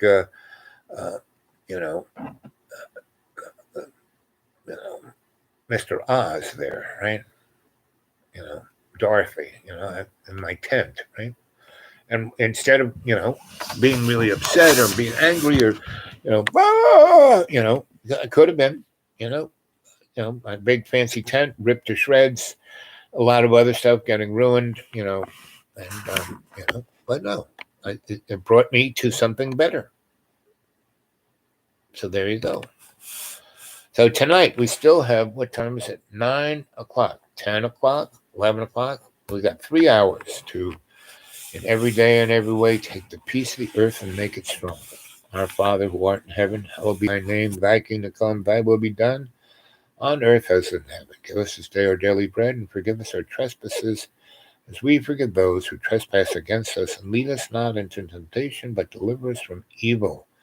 It was in the beginning, is now, ever shall be, world without amen. Father, sky, Mother, earth, Holy Spirit, hear our prayer. Let us serve love's co-creation in every day and every way. Let us be our best and do our best. Oh, that's a very ancient and old prayer in every religion. That's come straight out of King James, but it's also in the Quran. It's also in the Torah. It's also Bhagavad Gita. It's also, in every other religion, they have that prayer. It's different words, but same prayer, right? So, right now, let us, and whenever I said that prayer, it puts me in a state where I'm at ease. Nothing bothers me. Yeah. And usually when I'm in the middle of something really, I say that prayer and it becomes eased, right? Everything. Energy goes out of me, goes into everyone else and everything else, and it becomes ease. Instead of people whipping out their machine guns, they take a big breath and we start talking. As a negotiator, that's kind of what I use. So let's do it together, okay? Say that prayer. I just said it, so it's out there. Feel that ease, feel that space, feel that energy. Breathe in the prana of Father Sky. Have that photonic light go to every cell of your body. Have it grounded in your chi from Gaia, Mother Earth, which takes those twin flames and brings them together and makes us the Holy Spirit that we are.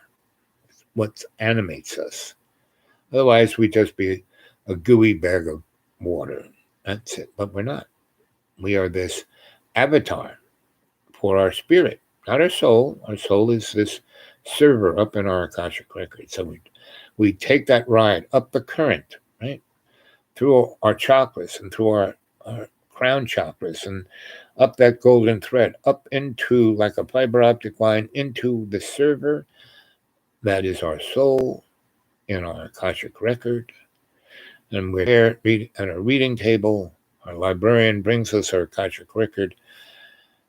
We open the book up, big book, 4 foot by 4 foot. You put your right hand on the blank right page, left hand on the blank left page, and you lean into the book and you evacuate, throw up, get out of your body all of the negativity, all of the anxiety, all of the self-loathing. See that now. Feel that now. Feel that release. See it clearly. And every day and every way you take that and take it out of you so you can magnify the peace of the earth, which is love's co-creation. So you can live in one love with all of your relations. And that is everybody. That is every human, every furred, every scaled, every feathered, every skinned creature, every entity that is in your, biome, every plant, every phylum, every bacterium, every virus, all our relations, we're all interconnected. And when we experience that ease with all our relations, the world is in balance. The world is abundant for everyone. The world is a place of great love for everyone. And the only thing that breaks that ease is ego's fear of separation and duality. But in reality, there is no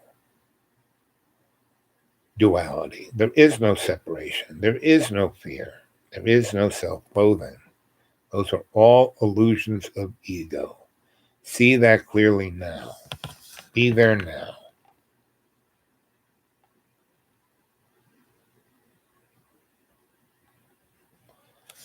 Feel that in your heart. Be there in every day and every way. I'm going to be quiet, and I want you to experience how your spirit now comes in contact with everything on the other side of that door. When Your soul is purified. You're like a balloon. You float through the air and you float over to that doorway on the right side of your library. Left side is where your guides are, your librarian, your animal totem, your guardian angel. And on the right side are the 9 doors, right? And they go to esoteric and occult motifs, mystery schools. But the one door that is open right there on your right goes to your superconscious mind, where your sanctuary of your own choosing is, where you can go and be at ease, where you can go and let love's co-creation flow upon you gracefully. Now feel that lightness as you're floating over through that door.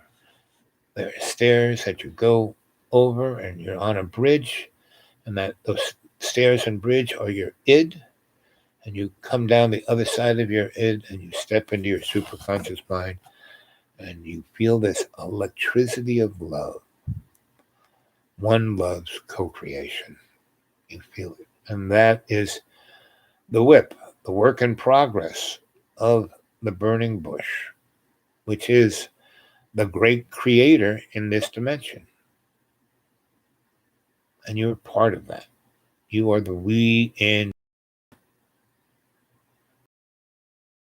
night, being this amazingly economical evening of potential and positive outcomes. See what you want to be. Be that conscious intent. And from this point on, be your best. Do your best, realizing you don't have to be perfect. See that clearly. You know? Every day and everywhere. See that clearly.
Okay. How you all feel?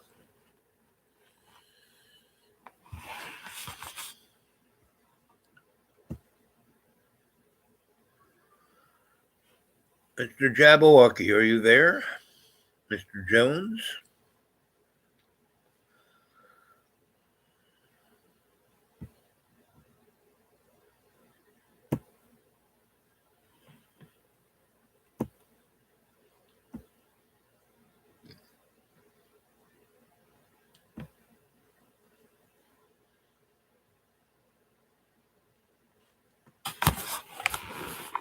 Anthony, there you are.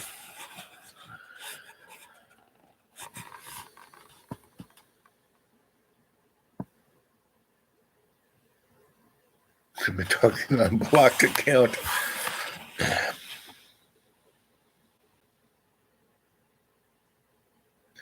You said it's blissful. Well, good to see you're here now, Anthony. Right? And whatever, I mean, tonight was quite an interesting night, you know. I had some real issues with the internet.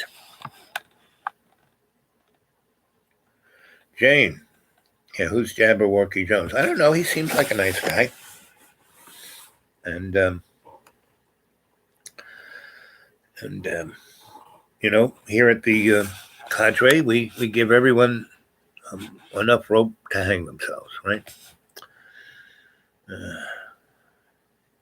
So, did you guys have any realizations or connections or epiphanies today, being the interesting beginning of the next 60,000 year cycle?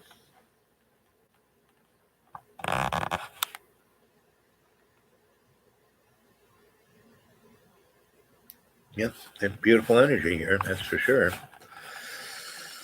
And it comes from the we and me, right? All of us together as all our relations, right? Feeling every cell of the universe. And that's, you know, love's co-creation. That's one love, right? So right now is the beginning of your new life, right? And we all have great opportunity.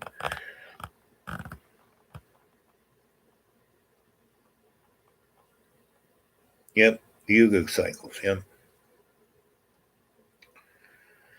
and pretty much anything of that theologic motif is like a metaphor, you know, or you know, it's like when people have codes of actions, it's more like a suggestion, like free will. It's a suggestion, you know. And you know, whenever you have a holy book, it's more like it's not just an owner's manual. It's more like, hey, here you go, you know. Hyatt and Tony, like chilling in the divine womb of the cosmic mother. Yep, that's what it's like. Exactamundo. And that's that ease, you know, because if you're not in that ease, if you're not chilling in the divine womb, then you're diseased, right? And that's what this world is. It's diseased. And it doesn't mean that it has to die or it's all crumpled up in cancer. No. It's just at this time, it's diseased. It's like me, you know, when I worked in the corporate world for 10 years, you know, and I got to be 200 pounds heavier than I was already heavy. I was diseased, you know, to the point where they wanted to, you know, do a quadruple bypass and chop my legs off. But I said, no, I won't be in ease if you do that because, you know, about a third of me will be missing, right? No, I need my legs, you know, I need my arteries, I need my heart, right? I need, you know, you're not going to, no, but you'll die. So I'll die. I've done it. I just did it in a plate of spaghetti about 20 hours ago, you know, so, you know, it's no big deal, you know. So put me back in that ICU, you know, let me rebuild myself. We can build it. We can make him better, you know, like the $6 million man. Scratch my back. Ooh. Mm. So, so cadre, where are we going next? Anybody got any ideas? I know I'm going after I like what I'm doing here. So you know, on my little checking off the ticks of the box, I came back to Roanoke not just for John, but for about 20 other people that aren't. None of them are like John. They are other entities. Some are organizations that I help put together. Some are, you know, individuals. Some are. So I came back to check on, you know, Roanoke was, you know, I was the dude in Roanoke. You know, not like the dude in New York because but I was the download dude in Rome. That was me. DD, download. DLD, download dude, right? DLDIN, download dude in Roanoke. So you can say anything to us. Yep. Mm-hmm. So I'm tying all the strings together, so I won't have to worry about this place or anybody, right? I've done my best. Time to move on. Because anything more that I would do after that point, I would only be enabling their bad habits. Period. So I'm not going to do that. That's not a positive thing. Karmically, it's not a good thing, right?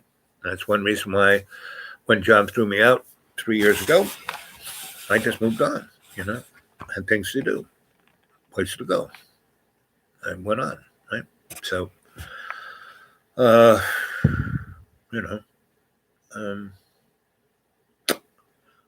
can leave here feeling good about it, right?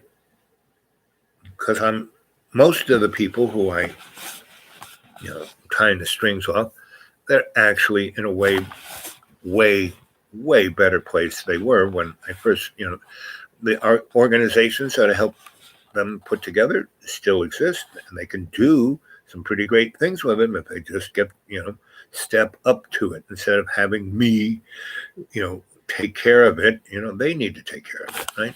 And other individuals had things going on, and they now are kind of focused on, they needed a perspective, right? Not a, not taking care of them, but a perspective, which I gave them. Now it's their field, their ballpark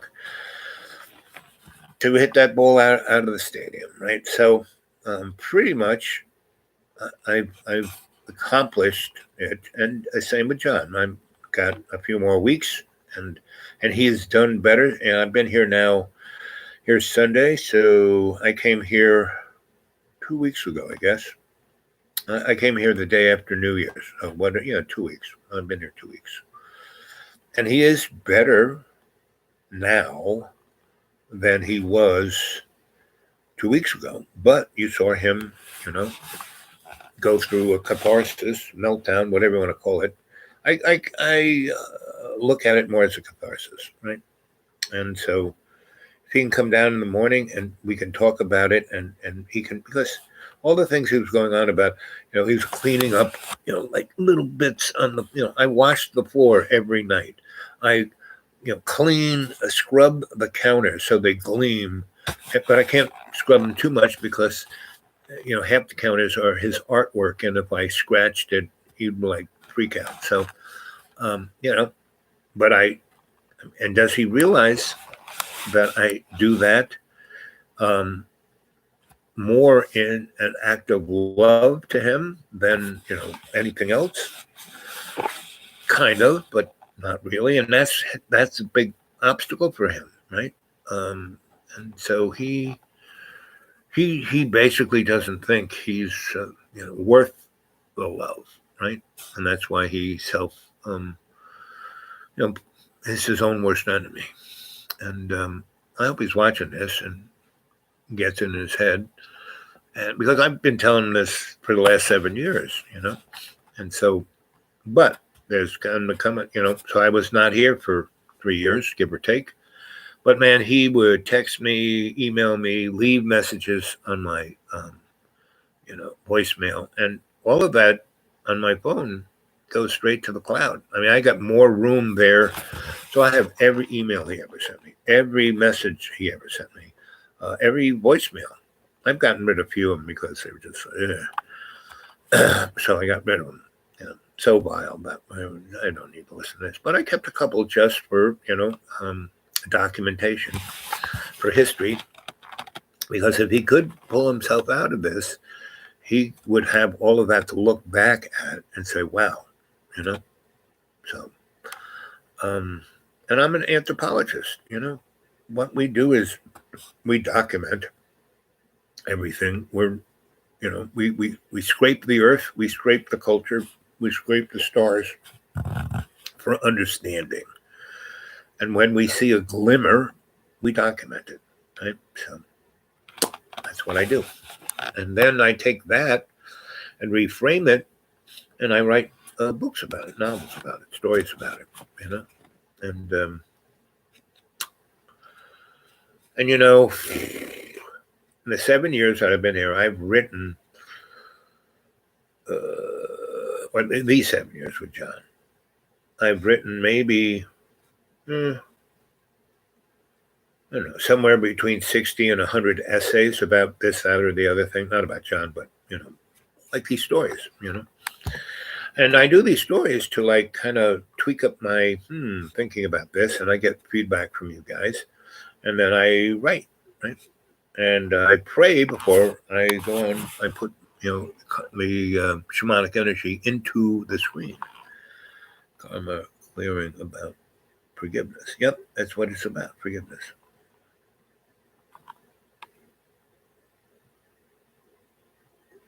Yes, of course he does. A lot of people are, but not really. I mean, most people, here's a good example. So yesterday, Saturday, before the storm, I had, wanted to get gas in my car, and John, I was driving. I said, John, you need it? He said, no. Do you want to come with me? No. I get all the way down, almost into, I'm about 6 miles away. I've come down our crazy driveway, which my car does not like to go up and down. And he goes, come and get me. I want to go down with you. I said, John, I asked you, and you know. And I asked you, well, come and get me now. I want to go. I said, but John, I'm already halfway. And anyway, I'm going to go see people. I'm going to go have breakfast at a restaurant, and I'm going to go do this, and I'm going to do. Well, you can't do that because you got to come and get me and just take me to where I want to go. I said, no, John. That's not how it works. I'm already down here. I'll give you $600. And then I go, no. How about 3,000? If I get up to change this, I want it worth my while. So anyway, even though I have like $10 to my name, and he thinks that amount of money will be enough to sway my like buying off a politician. And I no, click. Because I don't, and he's calling me while he knows I'm driving a car. He knows I don't pick up the phone, but I know it's John. So, yeah, what do you want? So, because I can't see the screen. I just know it's John. Yes, what do you want? And he goes on about that. So I keep driving. Then he sends me a zillion texts, blah, blah, blah, blah, blah, blah, blah. Of course, I count them all there, And so, and he never wants, when I say, John, look what you said. I don't want to look at it, So... Anyway, he says, well, buy all the Kamoja, that whatever that stuff is from Korea, that kind of weird-ass soda pop that allegedly is good for you. But anything processed can't be good for you, even if it calls it vegan, It's like, So anyway, I drink water. We have the best water on the planet. I mean, really amazing water. It's another reason I tested the water to a friend of mine at Tech, and he said, man, you should bottle this. This is amazing stuff. Anyway, does he drink that? No. It's dirty. No, please. But you'll drink it out of a can. Okay. Anyway, so I had a whole bunch of things to do. One of the things, so I've been going to seeing all these people in all these places and all this stuff. And pretty much everyone's stuck right where they are. But people who had businesses like restaurants that I would go hang in that were like, it was like my Cheers or my, kind of place.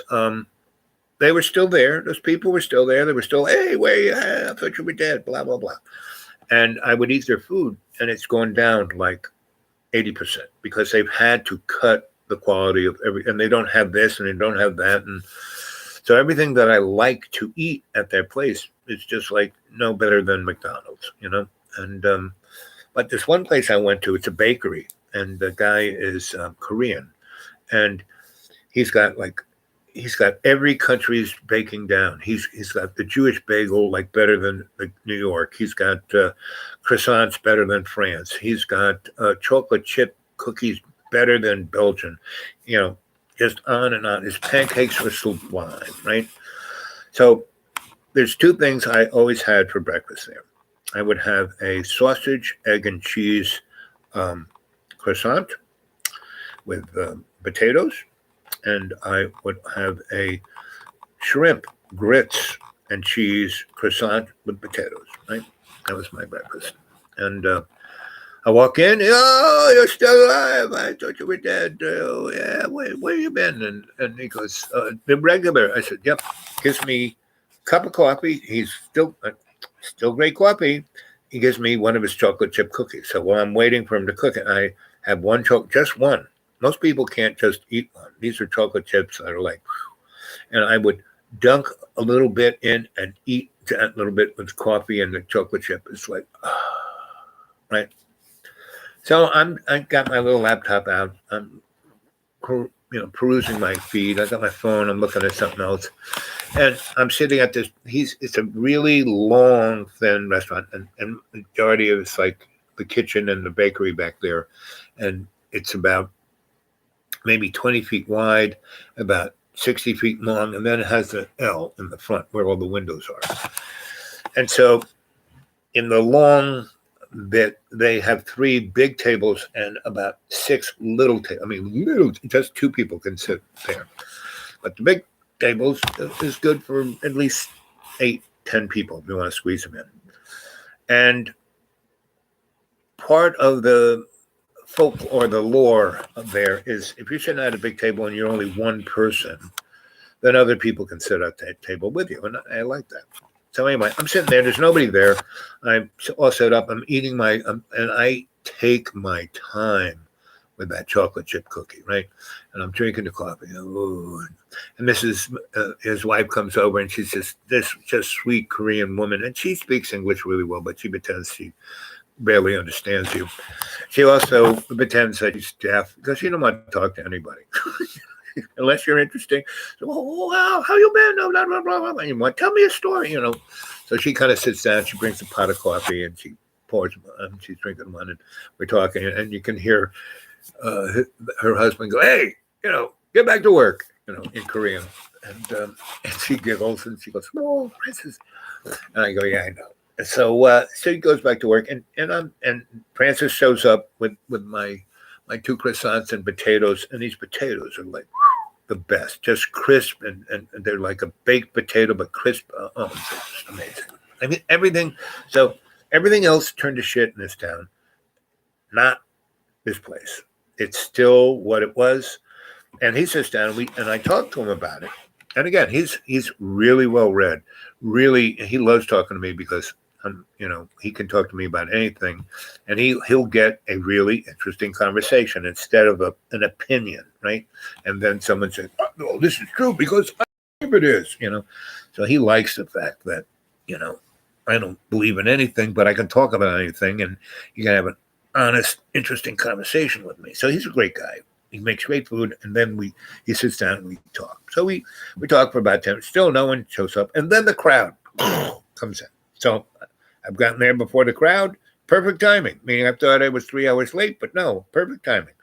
So I've resigned myself that half the things I planned, all I really need is to fill the tank of my car up with gas and to go to the store and get John stuff and a few other things that, John is either taken upstairs and I can't, there's seasonings. I don't drink this, like that really spicy red sauce that comes from China. I forgot what they call it. Well, it's almost like wasabi, but it's red peppers, and just a few dots of it into anything really springs it up, right? So, things like that. There are a few things, and I always look, when storms are around, or that, and it's going to snow and be cold for the next however many weeks I'm here. So the one thing that's good are canned food. Canned food is good if you get it kind of new, not like 10 years later, but, it's as good a way to store. And if, most of these guys put good vegetables in there, not rotting ones. And so you can actually, and they kind of, in the canning process, they cook it somewhat, right? So it's not raw. So if the electricity's out, you can pop one of those cans and eat a can of carrots, and it's yummy, you know. So I go into a supermarket or into Walmart, and I go through, and I whenever you know, and this no matter the pandemic or the chain of whatever, something's always on sale because they got too much of it, and whatever that is, I buy it, right? And so that's what I'm doing. I'm going to go into this one supermarket, Kroger's, and they pretty much have pretty good stuff at a pretty good price, and it's all in one place, right? So I go, and again, so first I'm at this place, this bakery, and I'm just and I'm drinking the coffee, and every time my coffee gets to like I only have a third left, uh, you know, the wife, I can't pronounce her Korean name, but Mrs. M comes, and without me asking or without her saying more coffee, she just pours it in, and she'll look at the color, and if it's not the right color, she'll put a few dabs of creamer in, and so, and for me, they have not just coffee creamer, but they have real cream that he uses to bake with, and so not everyone gets that, but she'll come, and it's got this kind of bottle, right, and so when everyone gets the coffee creamer, it's in a cardboard thing anyway. So, and she looks in, and if it's not the right color, she'll put a few. I don't say anything. I don't hold the cup up. She just does it, right? And it's like I've been there for 4 years. It's like I was there yesterday, right? Anyway, so the crowd is coming in. So we've had our nice little talks and sharing and caring for about 20 minutes, and just and these people come in, and I hear someone go, "It's Al, Sensei Al Bob," and I'm like, "Where?" And these two guys come over. I do not know who the heck they are, but they're like my wild fans. "We watch on YouTube every night." I said, "Really? Are you on the chat?" "Oh no, we don't do that. We don't feel we deserve to be on the chat. They're not like we're scared of Lona and Anthony's. I said, "No, come boys, come." And anyway, so they just want to like kiss the ring. I said, "Guys, listen, why don't you just go get your food, calm down, sit over there, not at this table, but over there. We don't deserve to sit at the table, just over close enough. We'll talk a little." And so they do. And I go back to looking at things on the internet, and then this couple comes in, and they get their thing, and they sit again at one of these little tables, but now pretty close to me. The other guys are like 4 tables up there, right? And they sit there, and this guy's looking at me, and he goes, "Excuse me, sir." And I said, "Yes." He goes, "You wouldn't be a guy named Owl, are you?" And I said, "Yeah, it could be." "Where do you know that?" And he goes, "Well, did you live in this town? And did you eat in a Mexican restaurant? And did you?" "Yes, that was Angelo's. He's a good friend of mine. He kind of passed on about 6 years ago." He goes, "That's right. 8 years ago, I was a lot younger, and I was starting out as a fireman. And the firehouse was just down the road, and I went in there and had breakfast. And you were over in a corner, and I was in another little table right next to it. And you asked if you could see my newspaper and that you only wanted the comics." And I said, "Okay, yep, that sounds like me." And he said, "You didn't look at the comics. You looked at the astrological thing, and you read it, and then you wrote something down in your book. And then you read the comics and you chuckled. And then I asked you what it was about. And then we started a conversation. And then you read my palm. And that reading changed my life because I didn't know whether I really wanted to be a fireman. And I had another opportunity that I didn't know if I wanted to do that. But you didn't tell me to be a fireman, but what you told me made me realize that what would make my life real is service. So not only did I stay a fireman, but I became a lieutenant and then a fire inspector and then a captain of a house. And then I met people that changed my life through staying in that and doing that path. And your palm reading changed my life. And also my friend who I was having lunch with, you changed our lives in ways, that, and I said, well, that kind of happens.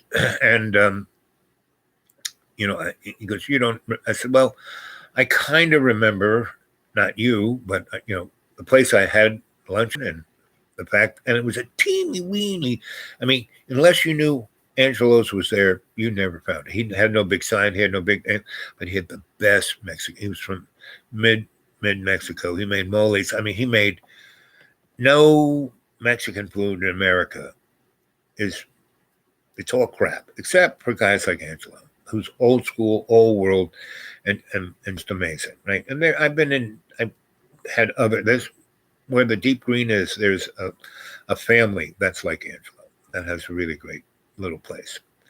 Anyway, so we had a great conversation, and the woman he was with, I said, "So is this your wife?" He goes, "Oh no, that's not my wife. I've known her since third grade, and we've been best friends, and but we're just best friends." And anyway, he says, "Oh, you need to read her palm." So I do, and then anyway, I'm reading her palm. Then somebody comes up, "Can you read my palm?" So within 20 minutes of that guy having that conversation, the whole big table is now 10 people. The two guys who were like, "Oh," the fan queens came over and joined the table. I said, "Okay, come on, boys, you join the family." And so we had a whole hour and I just listened. I mean, I read everyone's palms and then asked them a question about what I saw, and then they tell that story. So everyone, and some of the fanboys said, "Oh, this is just like being on the internet with," and I said, "No, it's not like that at all. You are here with me, and here's the cadre. This is the cadre. They're the people. No, this is the cadre of the table, right? You're part of this cadre." And they all got, just like you guys talk to each other, they all like took each other's emails. And so that was kind of interesting, right? So now I'm 4 hours behind schedule and I still need to go 2 more places. So I said, well, I'm almost on fumes, so I'm going to go to the gas station. So I pull into a gas station and I'm looking for, I have zip money, and I got nothing in my account. I don't want to drop my accounts below a certain place where they close them out. So I'm looking, I'm going through the ashtray. I'm looking for spare change. And there's a guy who's like waiting for me to get my gas and move on. But he realizes that it's going to take some time. So he's got this gigantic truck. And he's got like a zillion, he's got 2 tanks on either side. And he can switch them back and forth, right? I know I had a truck like that once. And so he backs up because the other side of the island, that car is gone. So he backs up and he pulls in there. Then he comes over to me. He goes, "Hey, do you need a hand?" And I go, "Well," and so he basically sticks the hose in my car. He swipes his little credit card and he fills my tank up, like $40 worth of gas.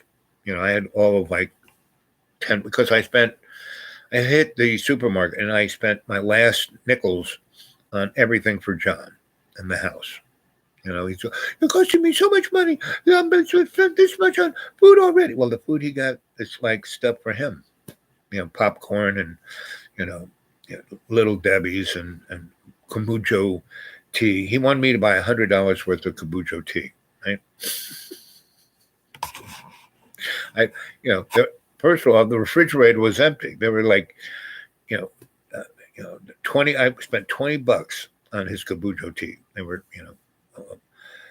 2 bottles for $5, and I bought him 10 cans of cat food. So I spent my last $30 instead of getting gas. I spent it on stuff and other stuff. I spent about $40 on a few spices and a few things that were on sale and the stuff for John, right? And then I went to the gas station because I just spent some money, so it would make the gas cheaper, right? It's the supermarket's gas station. And so anyway, and so the guy fills my tank up, $40 worth, right? And then he takes the hose still on his thing and puts it in his truck, and he sticks about $100 worth of gas in his truck. And he said, and we were talking a little bit, and I said, boy, he said, don't worry about it. You're a good man. I'll see you soon. So that was yesterday. And so I came back with, John's canned cat food and $20 worth of kabocha tea. And I went and got all his mail for him and his packages because he can't, I can't go down there. Anyway, I mean, you heard him go on about it. And so he drank all of that tea in, one sitting. And then, I had all the cans stacked up. He said, where's the cat food? I said, it's right there. Well, it's been there all the time. I said, no, you've already used it all up. There are only 2 cans left. This other 10 aren't the 10 I bought last week. This is a new 10. And when he was screaming about the floor and all the mud on the floor, what it really was the cat food that he puts on. He opens up the can, puts it there, and the cats kind of knock it over and then eat it off the floor. And he was accusing me. And I went over and I said, look, John, this is cat food, not mud. Here, look, let me try. Taste, not mud. And, so he hates that because he just projects and focuses he feels so terrible about himself. He, as someone said, he's a mirror. It's the mirror himself that he's trying to project on you. So tonight, being this amazing day, I tried all day to get him to get into ease, and that if he could get there, the rest of his life would be that. But he couldn't because he went on and on about having his family with him. And I said, boy, you could have your sons with you. You don't need to have. He said, no, they all, Danica and the baby, blah, blah, blah, and they all have to, it's my family. I said, well, they're not. The baby's not, yours. But it is. I'm their only, he just goes on and on. That circle just never breaks. And that is all his parents' fault, and it's my fault, and it's Danica's family, and all those, rednecks and everyone. I mean, he said, oh, but I love, all these people, but he makes, he black, everybody he makes, he does a character which is not a becoming pleasant character that he portrays, right? Again, he's that mirror projected out, right? So we have it all in our hands, right in front of us, what it is, And so that was my yesterday. I mean, I could have kvetched about how, I'm not going to get what I need to do this, and like John down on his knees with the paper towels, cleaning stuff off the floor that's not even there. So, or I could, was first, exquisite chocolate chip cookie, amazing cup of coffee, having a great conversation with the 2 people who run the store and catching up with them in the last 3 years. But I didn't tell them, I just said, I've been living out in the woods. Majority of the conversation was about them and how they're feeling, how their kids are, what they're doing, what they're going to do in the near future, this, that, and the other thing. I basically listened to what they were saying. I wasn't really telling them anything, right? And then when the fanboys came in, it was like, I couldn't they didn't know me. They just had seen me. They've been watching this. Hey, boys, if you're there, jump on the chat. Come on. Back up the story. I love it when there's other people who can back it up. But anyway, and then when I said, guys, why don't you just get your lunch and go, sit over that seat over there, in an ear's length we can talk, but otherwise just let me have my oh, we didn't want to bother. So say, Bob, we're so sorry. No, never say you're sorry. It's okay. I love you guys. You're the greatest. Just sit over there and we'll get to talking, right? And then other people came in and bingo bango, within 15 minutes the whole table's full of people talking to each other and having a great time. I'm just going, yep, this is, so it was perfect timing. That was the example of this story. I was totally whacked from what I thought I wanted to do, but because I didn't get hung up on it, I stepped everywhere I should. All the shelves were bare, but I got the last 20 bottles of kombucha whoopie doo for John Boy, and cat food. There's only 10 cans of wet cat food, right? And then I went to get gas. I spent all my money on John, and he said, "I'll give you $300." Haven't seen that, but I spent my last $30 on John's stuff instead of putting gas in my car. And then the guy fills my tank up. That meant I was perfect timing. At any place, if I spent more or less time here, there, the other place. Oh, one other thing. So Kroger's was totally crazy. Everyone's in there like buying all kinds of crazy shit because the big storm's coming, right? Well, I've been here meditating, and I said they're getting 20 inches. We got about 4, right?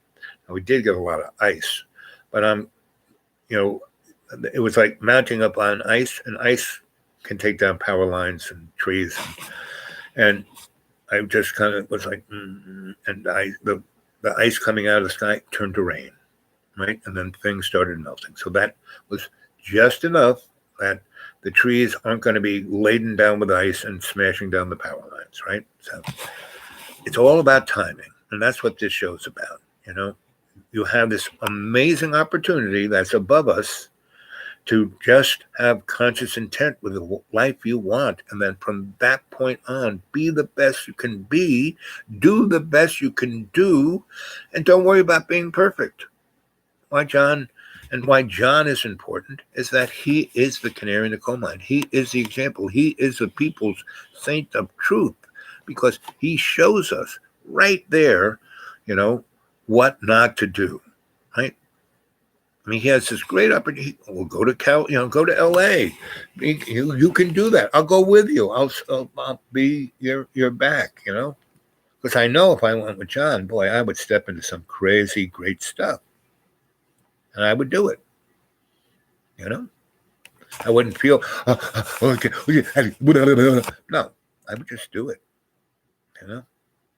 And I would offer the opportunity to John, because I think, I would be great if some, big time platform showrunner sees this and comes and talks to me, and we do a reality show, me and John, at this school, and bring 10 or 15 other folk here of unbelievable diversity, and then let it go. And I just be the voice of reason and let them all do what John does or whatever they do, and it would be unbelievable.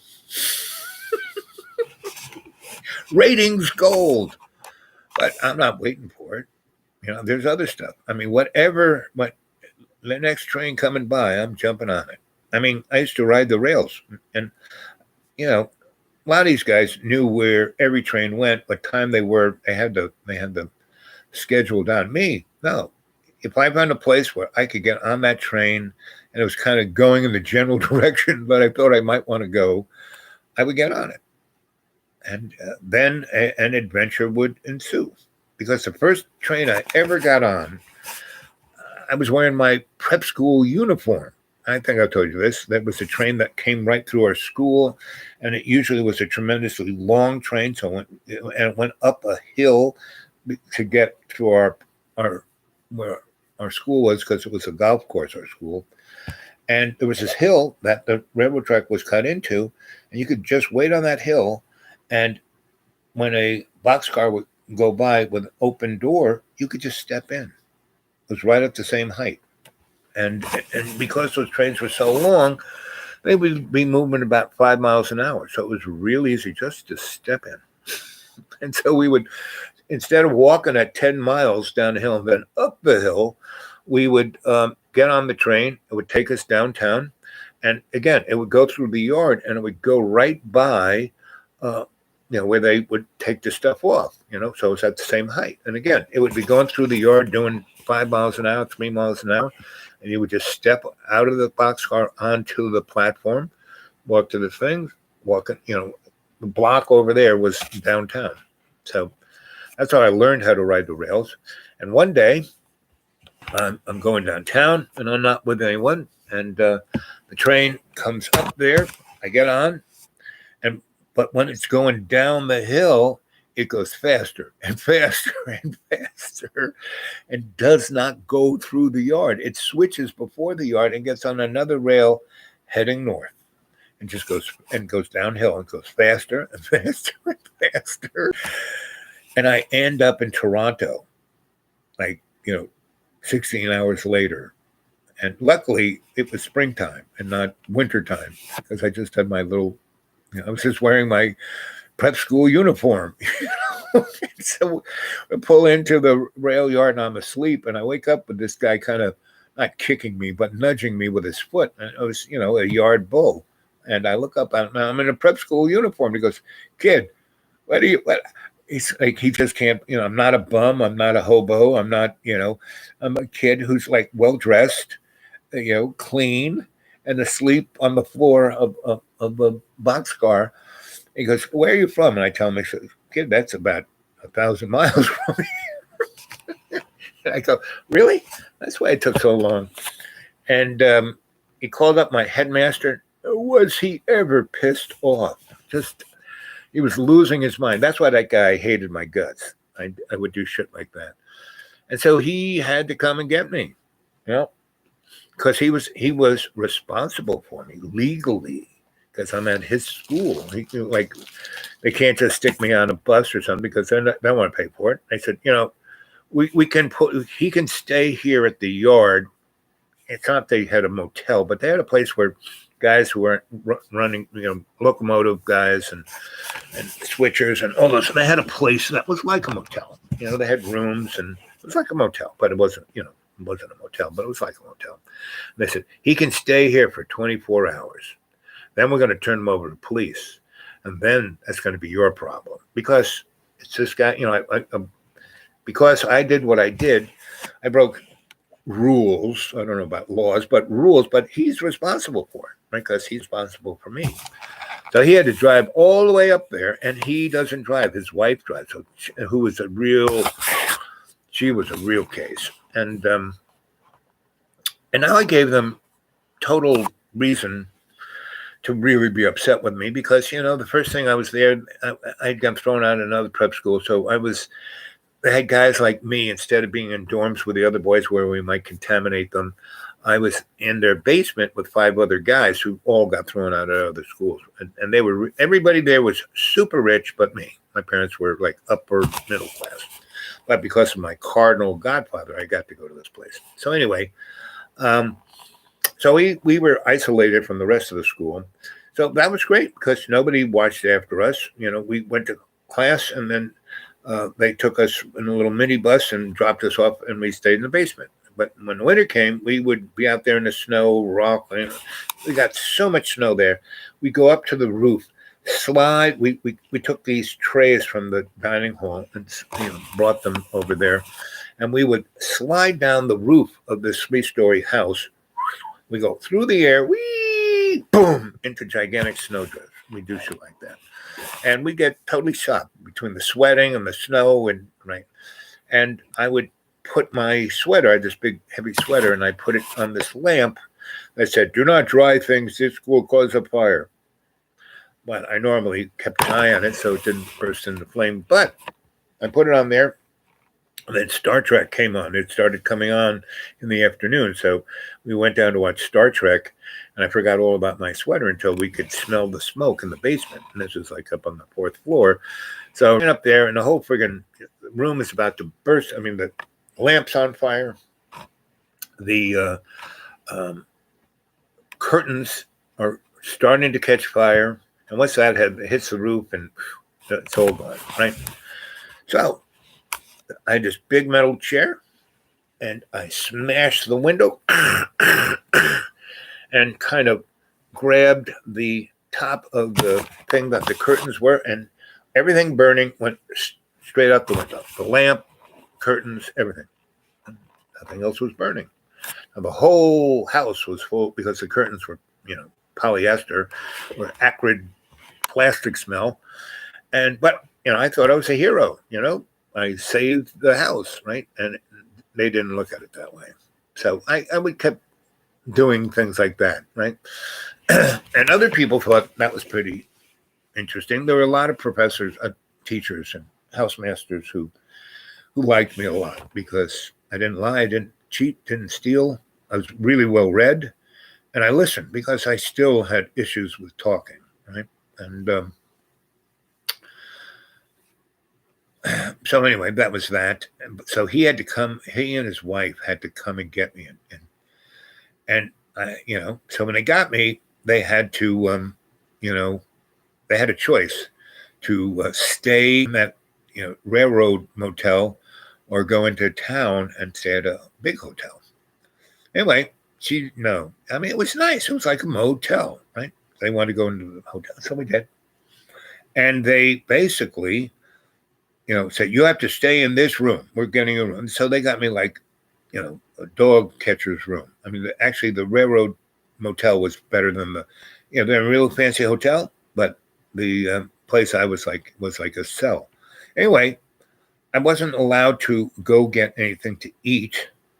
And this very attractive French-speaking young lady came, and I was maybe, how old was I? Sophomore, so I was probably 16. Yeah, this is 16. This is when I started. After this adventure, that summer, I went all over America. Anyway, so she came, and she brought me dinner, and it's just like a sandwich and nothing, and they didn't want to spend any money on me. So anyway, she said, "Oh, this is terrible. Why don't you come upstairs? You can eat in the kitchen with us. We're having dinner." So we have the most frigging amazing dinner. We have duck and just and the chef's there. And I had worked in a real fancy French restaurant the summer before. And so we were talking about cooking, and I was telling him about my grandma and how she made eggplant parmesan. And he, how did she make it? And I told him the whole, how she did it, all the secrets and everything about it. And he's just like taking notes, right? And the girl is kind of like playing with my ear. And so we have great meal. Uh-oh. We just lost power. But the heater is still working. No, you know what it was? Oh, we didn't lose power. I leaned on the remote control device. What's this like?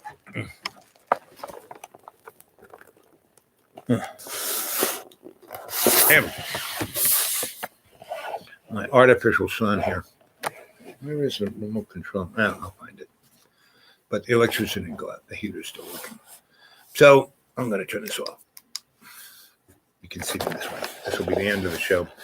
So anyway, she comes back down to my little cell, and she brings a really nice bottle of wine and a big whole friggin' cheesecake and a thermos bottle that they use for room service with really nice coffee. And she stays the night with me. So the next morning, the headmaster and his wife come to wake me up. And here I am naked with this young lady in my bed. And we've had quite a nice night. And they frigging lose their shit beyond belief. I said, listen, you told me to stay here. I stayed here. I didn't do anything wrong. And you heathen, you sinned. The ladies, you're a sinner. You're like the devil. You're going to go home in the trunk. Anyway, so I went home, not in the trunk, but way in the back with not saying a word. I just kind of lied down in the back seat there and went to sleep. It took 16 hours to get there. And we got there. And then a few weeks later, we went home for summer. And And that's, I got back to my parents' house and I said, this sucks. I just had a great adventure, riding the rails. Now I know how to ride the rails. I mean, I knew how to ride the rails, but I went, before this was going 6 miles downtown, but this 1,000 miles to Toronto. So I decided that's what I'm going to do this freaking summer. So, I still had some money I had saved from my working last summer at this fancy country club. And I wrote a little note to my parents and I put it on my pillow. And I left about 2 a.m. I had, once I got home and it was the same crap. And I wanted something different. So I wrote on my a little piece of paper, I'm not running away. I'm just taking a vacation from you. I'll call you whenever I get to wherever I'm going. And so, I kind of walked out, their place and walked into where the train station was, took a train into New York, and then took a bus to Boston. And I was going to stay with my airline stewardess friend, which I did for a couple of nights. And she said, well, this was great. I'm glad you showed up because I am stepping up. I'm going international and I'm going to be based in Paris. So this will be, and this was just a sublet from somebody else. So I'm not even tied to a lease. So, I'm 25 and I'm going to go foreign. And I said, sounds good. Yep. She goes, you want to go? And I had my passport with me. I went to the first time I ever went out of the country. I went to Ireland with my parents when I was 14. When I got thrown out of the seminary, and I said, why not? I said, I don't have that much money. And she goes, well, you won't have to worry about the airplane ticket. I can always take me plus one, and so I'm taking this flight tomorrow. Right? It's going to be first class. So how about it? I said, yeah, let's go. So I did, So we got on the airplane, went there, and I'm at the airport. And hey, Mom, hey, it's me. I'm okay. And I am heading for Paris. Paris? Yep. I got my passport. Remember you got me the passport? I got my passport. And I'll be back within a month. I won't be back seeing you because I don't have to go to school for another 2.5 months, but I'll be back in America. I think a month will, but I'll call you when I can. I'll send you postcards. Don't worry about me. I got it covered. Click. Get on the airplane, fly to Paris. We land, and she's put up in the most amazing place because the airline she works for has to deal with a hotel, and so she got some really nice place. And she's in there with 5, 6 other stewardesses, and they're running around their underpants and everything. And I'm like, they rolled in a little day bed for me, and I'm still like a little peanut of a guy, even at 17 or 16. I was like 16. And everyone saw me as their little brother who they could have fun with. They couldn't have fun with their little brother, but they could have fun with me. So that was quite interesting, and it was great because it had nothing to do with all the kind of crap you have when you have high school romances. No, these girls knew what they want and were mature. I mean, I was 16 and they were somewhere between 23 and 29, and so we were a crew. We went and so they had a whole 2 weeks to get the airline trained them, do this, get them assigned for this, that, and get snuffed up. Luckily, they were training them in Paris rather than back in Boston or whatever. So we go and they just, each one of them every morning when they would go off to airline international school, each one would give me $10 worth of French money. So it's like 9 of them there or 6 of them. I'd walk out of there with at least $50 worth of French money, right?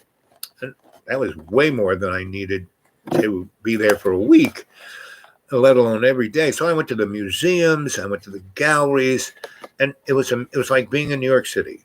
Meaning, here I was, just a teenager on my own, and I had my little French English dictionary that the airline gave the girls, and one of them gave me it. And she had underlined, like, where's the bathroom, where's this street, what's stuff like that. And I had the greatest of time. So I spent a little less than a month. They put me on an airplane back to Boston, and then so and I cashed in all the money they had given me back into American money. I had, like $300 or $400, and in 1966, that's a lot of money. And so I basically hitchhiked to Maine, my first real true love. I mean, I had a lot of girlfriends. I mean, I had my sweeties, my sisters in my grammar school cadre. I had Gina Riley, who was just off the hook girl that I met at the seminary, and she was a super wild child who wanted to defrock me, and so we had a great time. But I mean, she was 5 years older than me, and she was a woman, and she had been, left back a few times. So she was graduating. So I was 14. She was like 19 when she graduated from Catholic nunnery school, and she went on to, she went to Berkeley. But anyway, those years we were best of buds. We had so much fun. My parents had this place in Long Island, a place in New York City, and by that time I was already working in clubs and stuff. So we had a great time, Gene and I. But Teresa, we both fell in love, and it was like something out of it was like the Princess Bride kind of falling in love. And that first year, I was sent up there to go to this prep school camp, like get you ready for prep school, because I was coming from a public, school, and I had learned a new way of whatever. Anyway, and again, I was going to school. Like the Shaw of Iran's son was my bunkmate, right? So he was an interesting guy. Anyway, it was this little teeny weeny town called Bridgeton, North Bridgeton, on Long Lake. And Mr. R, he was a postmaster, had the gas station, general store, and that was all that. And he owned a farm, and he had a chicken farm, and he raised cows to be veal. I mean, this guy was a real entrepreneur. He had it going. And he flew B-17s out of England to bomb Germany during World War II. And he met this Irish lass who was in England, working and making money. And so they fell in love after the war. He brought her back, war bride, and he had 3 daughters, right? And oldest daughter, middle daughter, youngest daughter. Oldest daughter, so those 3 girls were all working in the store. And at the camp, I didn't do any of that camp shit. I just would go over and hang out in the store. And I would the oldest daughter was a nurse, and she was she had just graduated from nursing school, and she was going to be sent off to some hospital to work in. But she had a few weeks, so she was back at home. And she flirted with me. I flirted with her. She's like 29 or 8 or whatever you are when you graduate nursing school after going to college.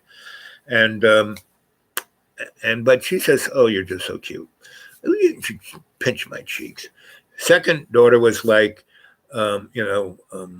metalhead before metalhead. She was a musician, and she, was just, she looked like Lou Reed, but a girl.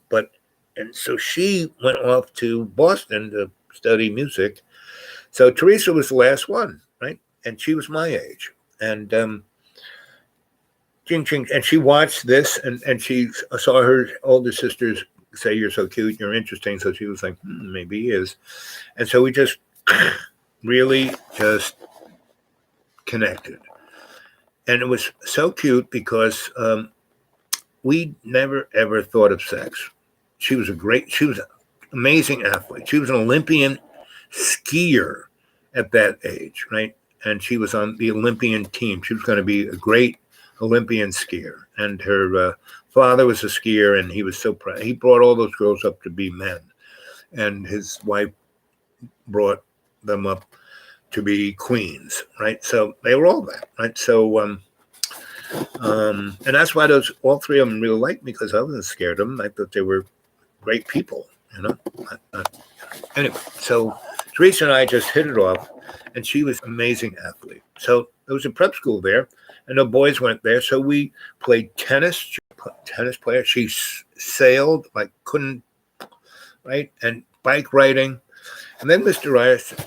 R realized that I was an electrician.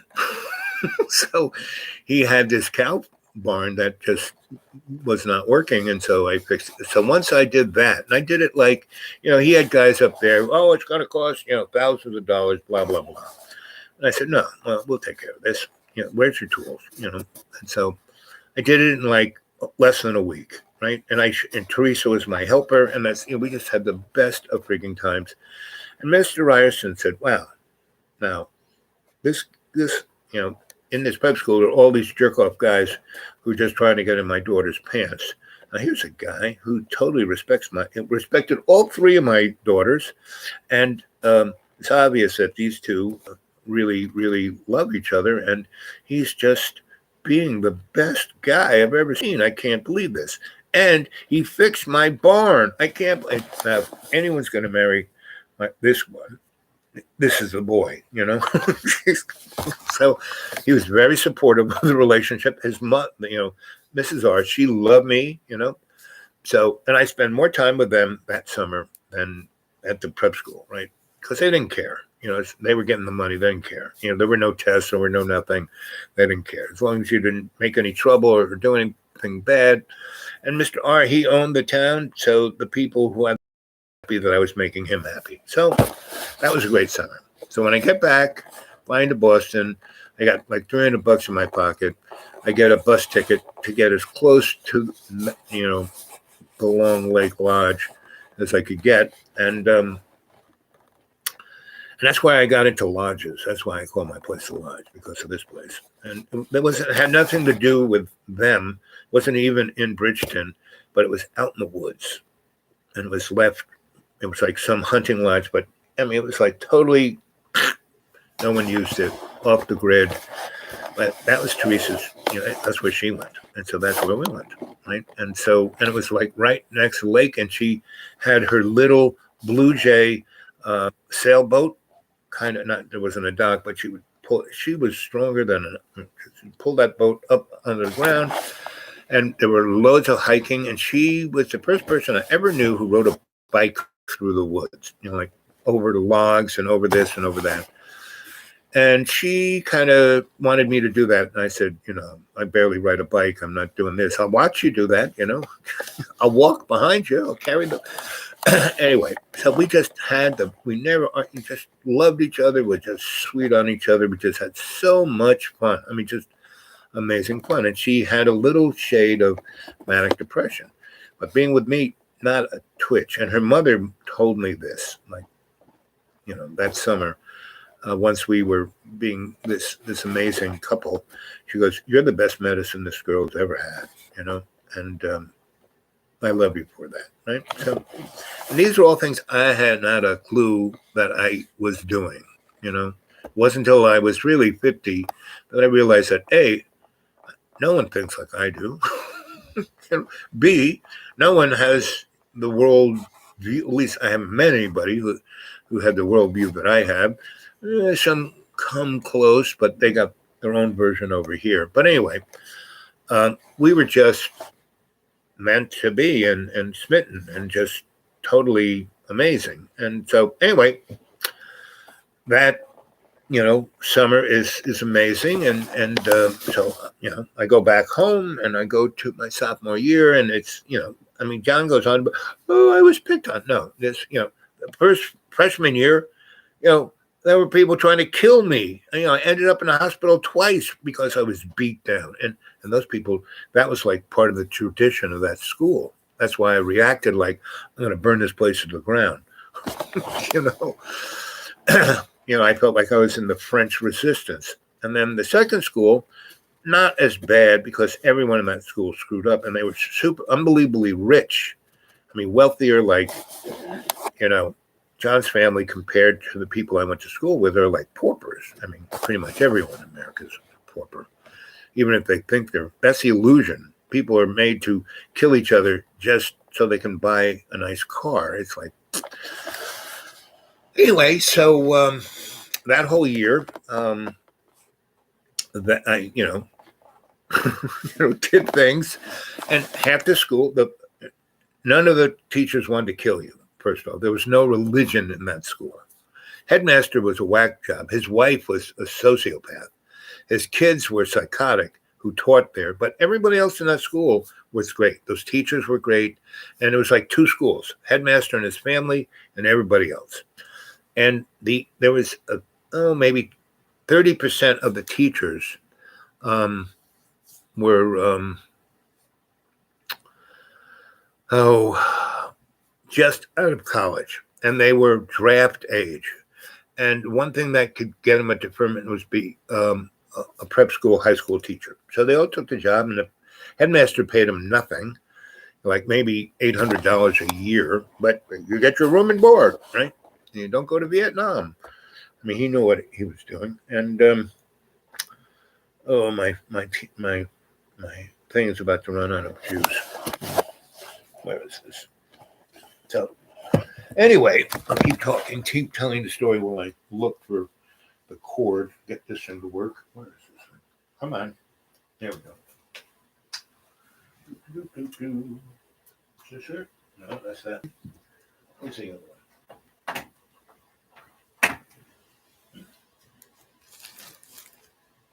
Here's this boy. Goes on.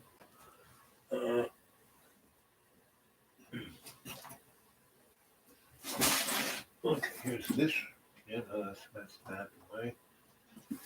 Okay, here we go.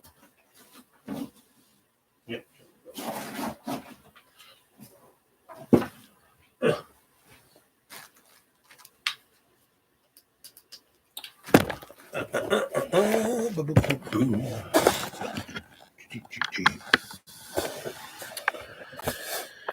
Okay. Anyway, back to the story. So I go to the prep school, do all this crazy shit that just infuriates the headmaster, but endears me to everybody else because everyone hates him. But they don't have the, my worldview is over here, so I'm not even thinking about this moron.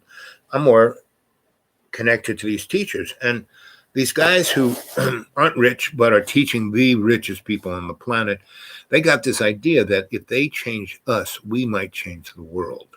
And they do, that story, Goodbye, Mr. Chips, and the other one with Robin Williams where he sees the day. That's the prep school I was going to. But with this crazy motherfucker as headmaster with his psychotic wife and sociopathic sons. Who, had the combined IQ of a goldfish. So anyway, so Teresa and I would send letters back and forth. And other women, who are my girlfriends, like the stewardess girl and the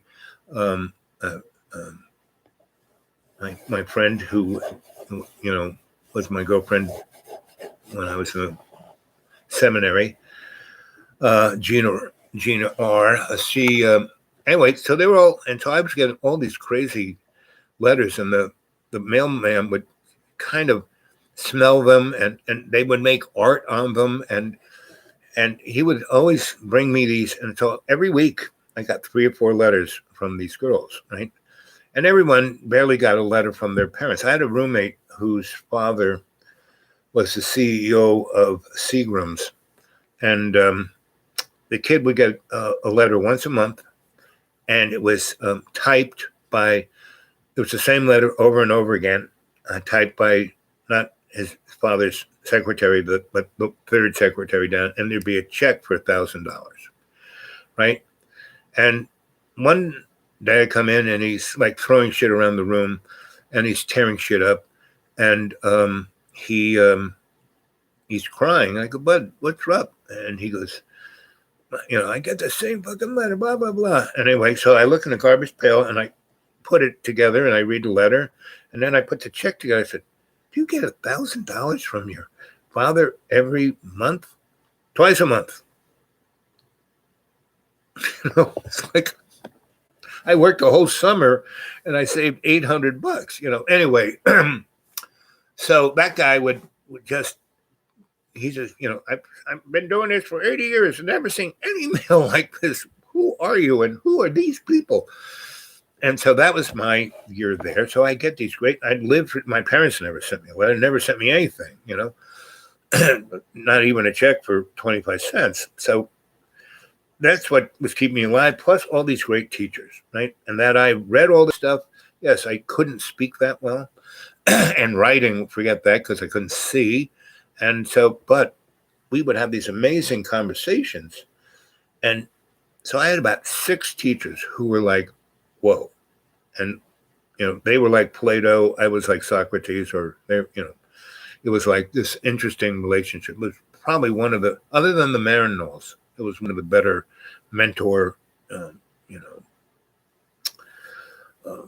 intellectual, theological times of my life. And so, and all the other letters I got were great and fun. And I would send them, because guys were stealing them from me because they weren't getting any mail. They had all these, so I would, send them to each of the girls to read the other girls' letters, right?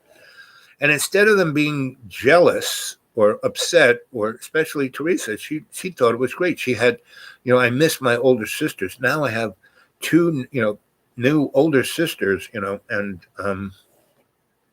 so it was like the cadre, they were my cadre. It was, and so they would then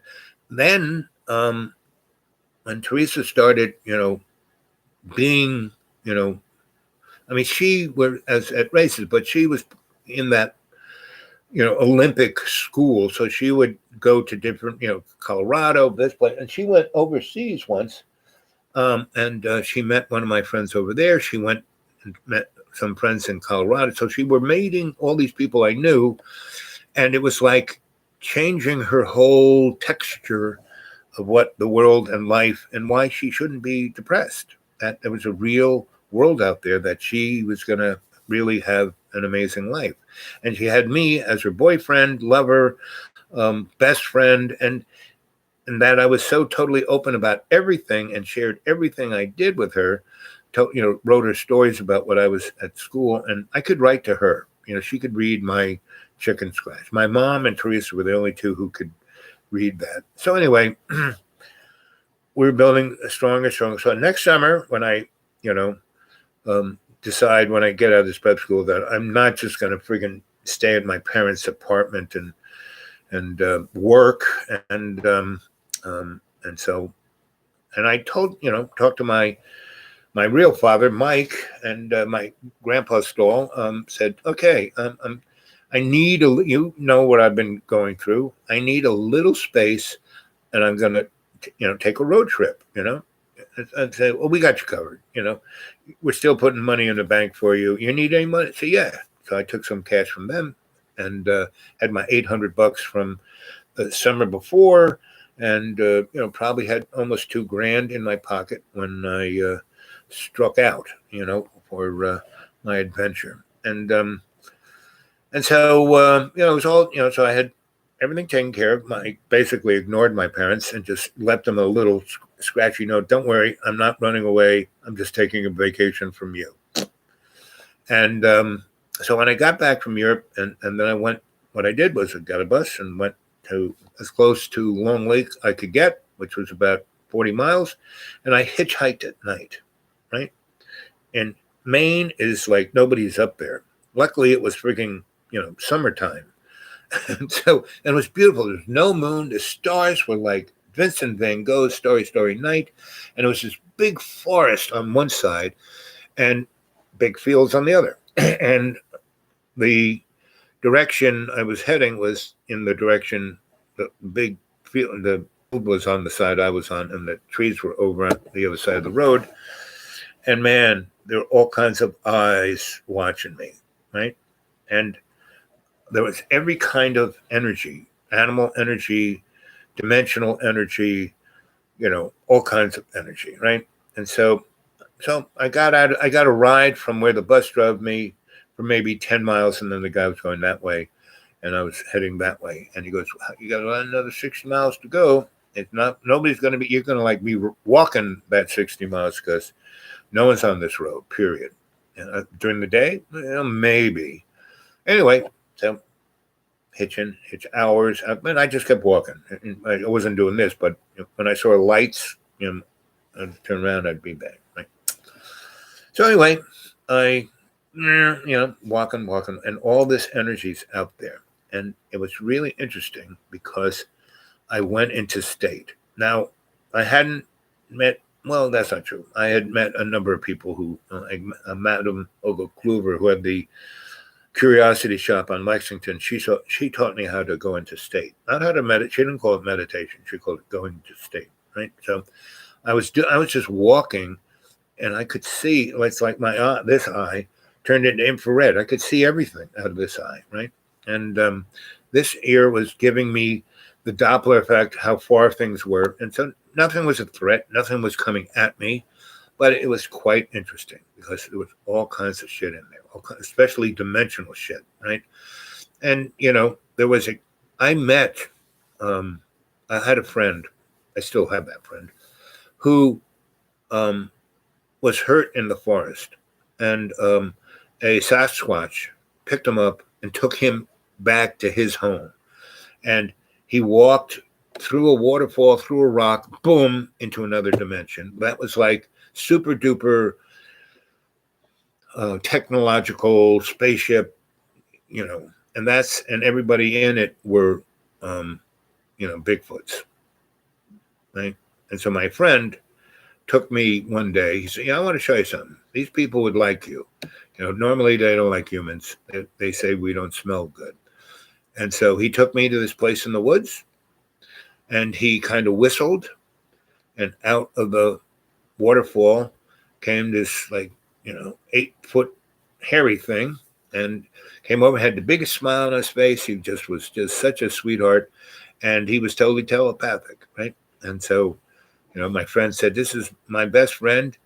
I think you want to meet him. He's just your kind of guy, and he smells good. What do you think?" Yay. Yeah. So he took us through the water, and when we walked through the waterfall, we did not get wet. Then there's right behind the waterfall, there's a stone wall, went right through it.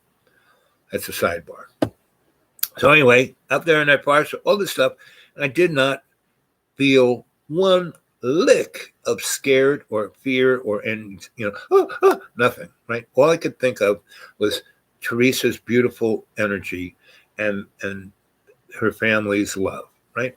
And I had not written them, told them anything. I was just going to show up, right? So I'm hitchhiking, and then some guy picks me up, right? Maybe 3 a.m, and maybe I'd walked 10 miles, and he goes, "I picked you up. Normally I don't pick up hitchhikers, but you're a kid, and you didn't look like a threat, and this is a bad road. I mean, this road, people go missing big time. And I used to be a policeman, and I just, in good conscience, I couldn't just drive by. Where are you going?" I said, "I'm going to Longwood." "Oh, that's not too far. I'll drive you right there." And we start talking, and he knows the family, and he knows about Teresa being the Olympic, all the above. And so anyway, so he drives me right there, and he delivers me, maybe almost 5, about 4:45, not quite 5 a.m. The sun is still dark. Stars are really amazing. Venus is rising, and so I go up on the porch, and the lights are off, And if the screen door, if it just was, I might have gone in and slept on the couch, but the door was closed. I didn't even try it. There's a rug, really nice rug, um, in front of the front door, and I just curled up on that rug and fell right to sleep like that because I hadn't slept in like probably 16 hours. Right, so I fell asleep, and an hour or two goes by, and all of a sudden the door opens and the screen door whacks me in the head. It's Mr. R. He's in his wife's bathrobe and he's going to get the newspaper and the mail, and bang, hits me in the head, and I'm like, ugh. He goes, ow, what are you doing here? Oh, I was in the neighborhood. I thought I'd visit. He goes, come on, come in. So, gets like some ice cubes to put on my head. And he looks at it, he goes, oh, it's not too bad. It's not even skin broken, but just put that on there. Your head. He gives me 2 aspirin, and gives me. He's got the billy on the pot, and he gives me a cup of coffee. He goes, I'm going to go to the newspaper. You just drink the coffee and relax, and we'll talk. So that happens, and he comes in about a couple minutes later, and he starts baking toast in the toaster, eggs. Makes me a nice breakfast. He has his. We're sitting drinking coffee. He goes, so tell me the story. So I tell him the story I just told you, and he's just chuckling and laughing. And he goes, I've seen some of your letters. Teresa shows them to me. They're really, and that you got those other girls to write her. It's like, it's the best medicine. She hasn't had a single, depressed moment. It's really good to see you, buddy. I'm so glad you came. You're always welcome here. You're like my son. Anyway, and I said, yeah, and I said, I'm sure you got things for me to fix. Oh boy, do I ever. The store really needs a whole new workover. I said, no problem. So we're having breakfast, and, the coffee and the smell of the bacon wakes Mrs. R and Teresa and her middle sister. Her middle sister's come back from school. It's going to work at the store. And so everybody is celebrating that I'm here. And Mrs. R goes, so this is she goes, great story, great adventure. You showed me your passport and all the stamps on it. And yes, okay. And we got your postcards. And yes, but have you talked to your parents? And I said, no, not really. I sent him a few postcards saying I'm okay, And she said, when's the last postcard you sent? And I said, I don't know, a week or 2 ago. I said, when did you get yours? And she said, about a week ago. I said, well, then it's been 2 weeks, because I've been sending you more postcards than them. And she goes, okay, here's the phone. Call your home. So I did. Hey, I'm in Maine. Maine, what are you doing? And Mr., they can hear him like this, and my parents are like screaming on the phone, and Mr. R goes, I'll take care of this. Mr., your son is here, and he's always welcome here. He's like part of the family. He is part of the family. We love him dearly, and I'm going to put him to work, and he's going to spend a few, before, he's not going to come home to New York. I'm going to drive him to prep school because it's really not that far from here. And you don't need to be bothered. So he's okay. I'm taking full responsibility. Here's my phone number. I'm the sheriff of the county. I am the postmaster, and I own everything in the county. So I don't think you should worry about anything. Okay. See you later. Bye. He's in good hands. Love you.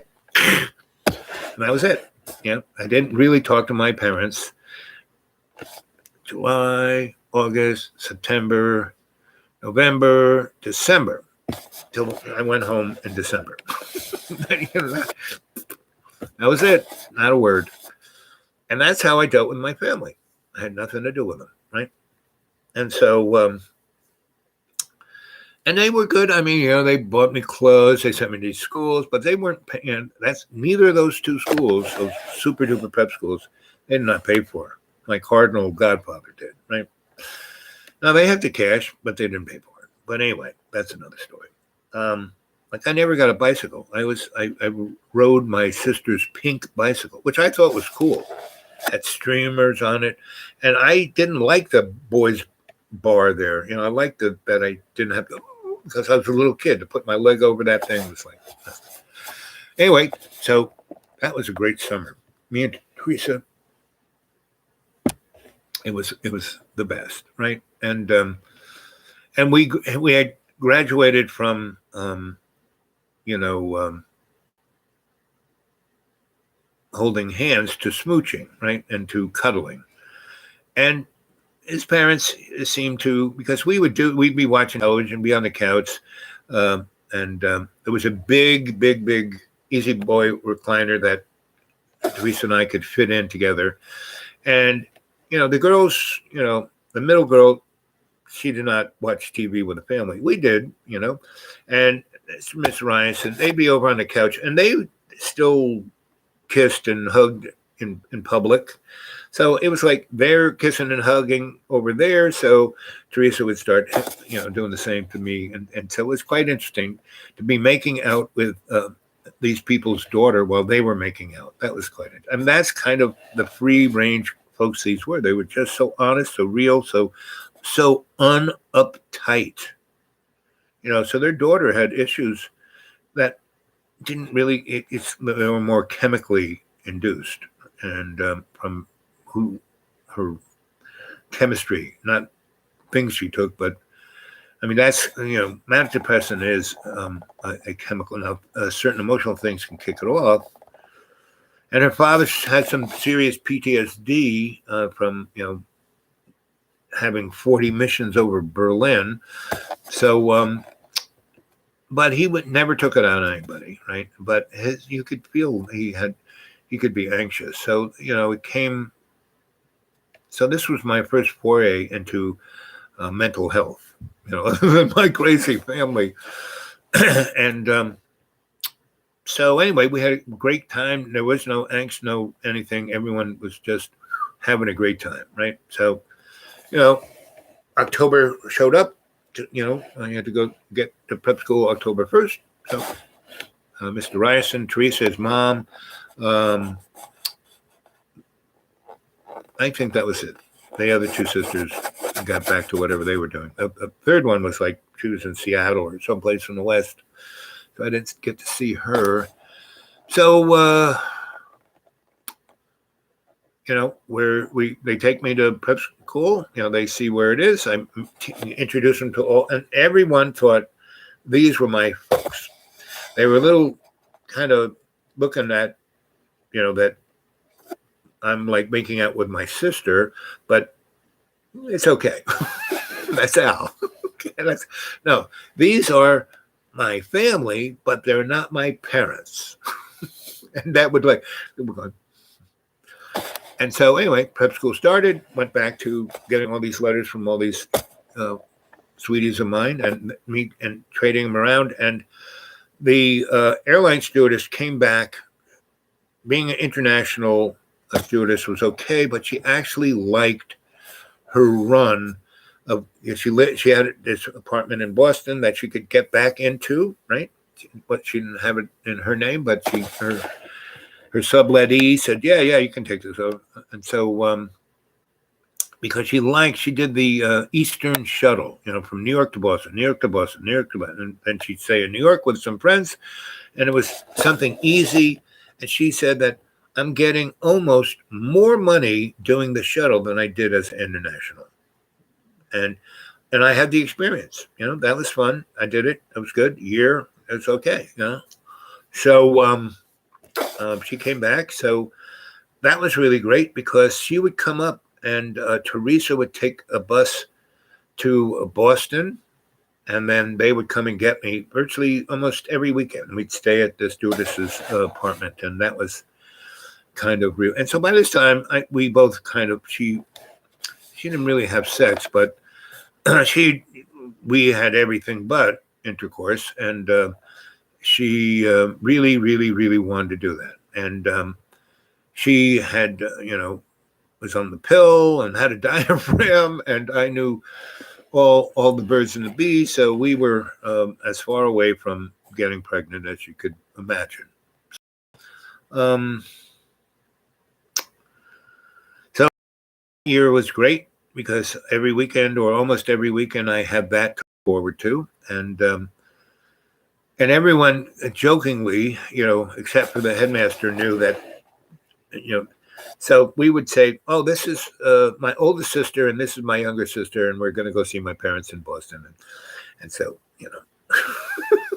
that's kind of how it was, because everyone met the family, when they dropped me off. So, and I said, "Yes, this is my family, but they're not my parents."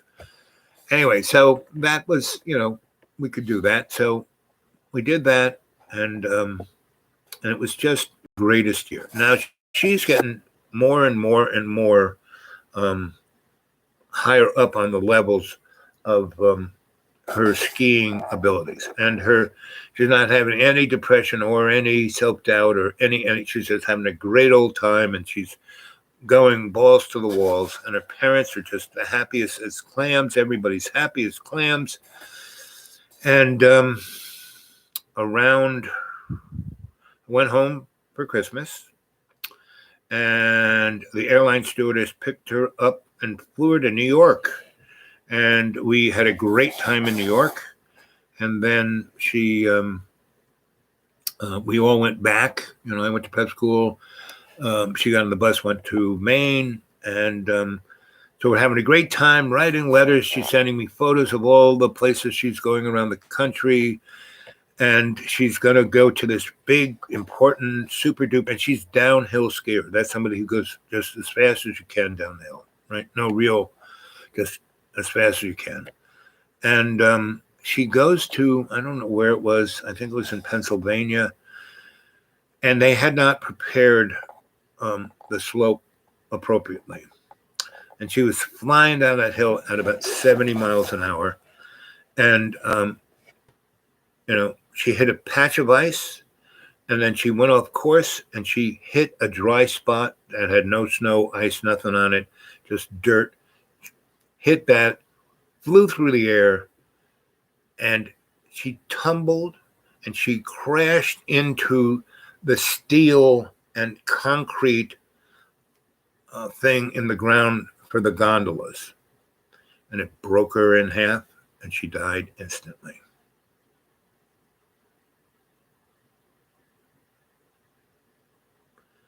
That was the first person I truly loved, first person I really had loving sex with, who was my soulmate. And my headmaster wouldn't let me go to her funeral. The airline stewardess came up, and he had figured it out by then. No, she's not going, but you don't understand. It was a death of, So, my heart was friggin' broken, right? And, I can.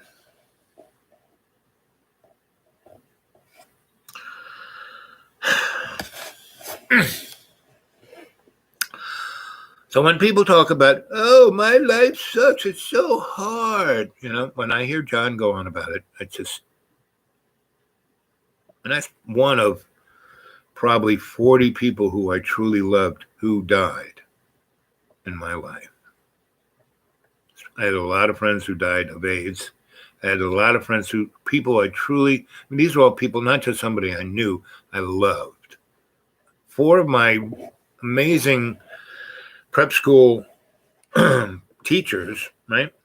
This scumbag of a headmaster, our senior year. So all that year, there were 2 schools, this moron and all of us. And we were doing amazing things. We had a literary magazine, we had a theater department, and we had an avant-garde, what we called a salon. And one of the teachers wanted to get a notoriety, not for him, but for us too. And so he entered us into this thing called the Columbia Broadcasting, private school, blah. So they had a thing for theater, they had a thing for, literary magazine, and they had a other thing over here for like esoteric, whatever. And we 2 years in a row, we won hands down everything, right? And I was involved in everything. And our headmaster knew nothing about it. It was totally down low. Most of everyone except for the scumbag teachers, who was part of the scumbag moron administration, we didn't let them know about it. But on one summer, there were a number of people who came up to the school looking for the people who did this amazing work of literature and theater and art, and headmaster knew nothing about it. And they wanted to interview him for a magazine, and he knew nothing about it. And they kept querying him about it, and they realized he was a moron scumbag, and this can't be the school. And he said, no, this is that school. And the thing was out of the bag. So he writes to all of those teachers, to their draft board, saying these men are no longer employed at the school, and we find them not right for teaching young men. We think that they would be best served to be going to Vietnam. So they all went to Vietnam, and out of the 4 that were there, 3 of them died in Vietnam, like in our senior year. So between that and that, man, I was not a happy clam with this guy. So I did shit to him and here's a good example. So yeah, we're this big, so he still wants us to do all that shit, so he can get the thing to put in the, that he was, that he would get the loving cup, and there was money, right? And the teachers who were doing this, they were taking that money and giving it to other schools in our area that they wanted to get their aesthetic and art movement scene going on. And he wanted the money in his pocket. So basically, we were forced, we're like slaves, to do this.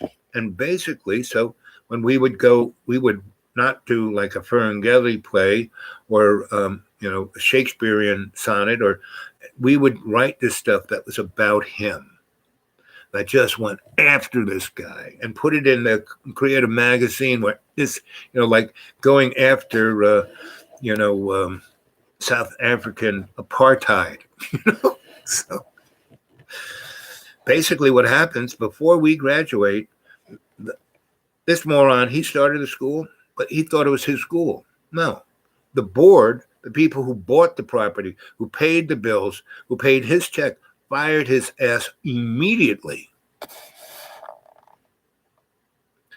And before that shit hit him, and he wanted us to, for this magazine of whoop-de-doo, he wanted us to take photos of him, right, of the school. So he had, in our school population, were only 160 kids. My graduating senior class, there were only 24 of us, right? But they were all captains, families from the captains, like Perry Dice owned Seagram's, not the CEO, but owned it, right? And Alex Orbs, U.S. Steel, you name it, these people, Eddie Merrill, Ricky Lynch, Merrill Lynch, Wall Street, all of these people were my buds, right. So anyway, we're supposed to be making this super duper, our yearbook all about how great he is, right? So he hasn't seen the shit that we have sent up the pipe to these other, the theater piece we did. He didn't come. He had no idea. He didn't care as long as we got the first prize and he could tack that to his wall. And then the esoteric thing, we wrote shit and made art about him, like, being a demon, having sex with dogs, things like that, and his wife sucking off elephants, and really, really good stuff. And it got out in a big way because we were doing it like we would take like all of that really pornographic stuff. We made it look like Botticelli. So anyway. So he wants the yearbook to be all about him. So we lined the whole school up behind him and his family, that wife, him, the 2 boys, and they're on the steps in front of the school, right? And there are these porches above those steps. And I'm taking a picture. And I go, just a little more forward, just a little more. Okay, that's perfect. Just stay right there. And there were guys on the balconies above that had 2 55-gallon plastic garbage cans full of feces, diarrhea. because there was our toilets went out to like this septic pond, and they just scooped it up and took 4 of those, and like 8 guys, 3 on each thing, had them teetering just come a little closer, and behind them, everyone had signs of these pictures of the headmaster and his wife doing things with animals, and the boys doing other things with other things. And so click, those pictures. And then they put up other things, statements of what these people are. Click, got them. Then third set of pictures, the guys are, and I had this Rolleiflex camera that I put it on a tripod, and you could set it, you hit the thing, and it would take picture,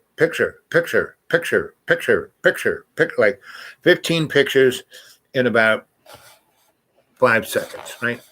So I put that sucker back there. I got a little bulb and a little close. Okay, perfect. Hit this. It's going. I hear it going click, and there's guys do it. So they got a picture of them like this. They got a picture of the shit like up here, a picture of the shit about here, and then shit all over them. And then about another 5 pictures of them like sliding down the steps and shit and rolling around on each other and shit.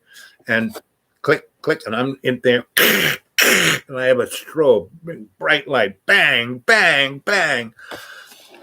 And then, I basically hand all the film cannons to this guy, the mailman, and because he hated this guy. And he takes them, and he sends them off to this place in California, I know, called GBH. It's a great company. It'll print slides, prints, give you 2 rolls of film, and all for like $6, and an envelope and 2 new rolls of film. I mean, it's the best, and it was all Cibachrome. It was like super duper colored. So did we ever get the color of everything? And not black and white. So anyway, about a week later, he gets fired because of everything he had done from day one of his thing, and the board, because all the kids in my class, their parents were on that board, not just 1 or 2, all of them. And so once our teachers, who were doing an amazing job on making us real human beings, and their parents were really like that, found out that those guys were sent to Vietnam and died, that boy was out the door. And talk about, so pictures come back. He's no longer the thing. He wanted the yearbook to be about him. Well, it was. And we gave all those pictures to the guys who are on the board, and they use them because these guys are MFs, just serious. You cross them, they're going to slice you up with the long knives. So that's, and at that point was when, so that happened to him. So he's out of the picture, but, we still have a few weeks left of school, going to graduate, blah, blah, blah. Well, to get into a college, you have to have, so I was going to go to either Juilliard or Stanford or about 5 other, Yale, and I was already kind of accepted, but I needed all this paperwork from, the school and the headmaster. And the lady who was in charge was part of his ilk. She got fired. So he wrote a letter to all of those things saying, this guy, you do not want him in your school, So he won those awards for those plays he did. So he did all this work in New York, So basically, none of that, even his letters, got to those schools. So none of it happened. The one school that got to was got to Marion Tulin, my mentor at Lincoln Center, because she ran, the Vivian Beaumont Theater, and I worked for Lester Polikoff as his best boy, and he was the designer there. He was a designer at Lincoln Center, period. But that's where I worked mostly. Anyway, so and that was her theater. So so she knew something was up, and then I got home and nothing came in the mail, and I get a phone call from him. Said, "Al, you going to college?" And I said, "No." She goes, "Well, what is your rating?" And I said, "Well, I'm going to go to college, so I guess I'm." She goes, "No, I've checked into it. They haven't given you a rating yet because they're waiting. The time. You still have 3 weeks. I am sending in the paperwork, saying that you're going to Hofstra, right?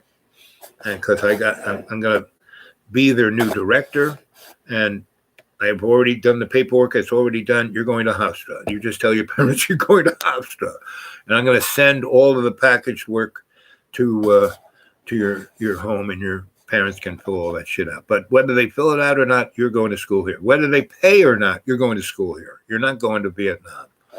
So that's how I did make it to Vietnam. But so by the time I was 18, I lost my first love. I mean, the most deepest, just think of the most deepest heartache you've ever had in your freaking life. Multiply it by the power of 10. That was Teresa. And then, I'm just going to start crying here. Then you add those 4 guys, and, and that was by the time I was 18. And I already knew a whole bunch of other people that died, And so I knew what death was, and I knew what sorrow was, and I had lived in ghetto scenes. So when I hear people go on about their loss or you're so melancholy, that's not that I have the right to be. It's like it's been, tattooed. And, I think I'm a pretty jolly guy. And that's just the beginning of those sorrows. Just the beginning, being murdered by a nun in first grade, being murdered by a Jesuit priest in freshman year in high school, losing, not being able to really talk. And when I was in the hospital and when I had the helmet on my head and I couldn't see out of this eye or hear out of this ear, basically said, well, this kid, he's going to be institutionalized for the rest. I think I came pretty good with this. And all of this, just up to 18 years, all of this, and my parents being psycho, but still okay. Because I've seen way worse parents than my parents, right? Being a parent is a hard job. I mean, that's why I didn't, that's why I had godchildren rather than children. It's a hard job because once you have a kid, that's it for you. That's your job for the rest of your friggin' life. And whether you do it right or not, it takes a toll on you. I mean, look what it's doing to John, And he basically only has himself to blame. Everything that John has, because, man, I had shit done to me way more than that boy. And I took it upon myself, to accept all the positive, because for every shitty thing that happened, 20 better things happened to me. And I realized this early on in my life that, okay, it's not going to be clear sailing, but I can, I learned how to navigate this, man. I can do almost anything.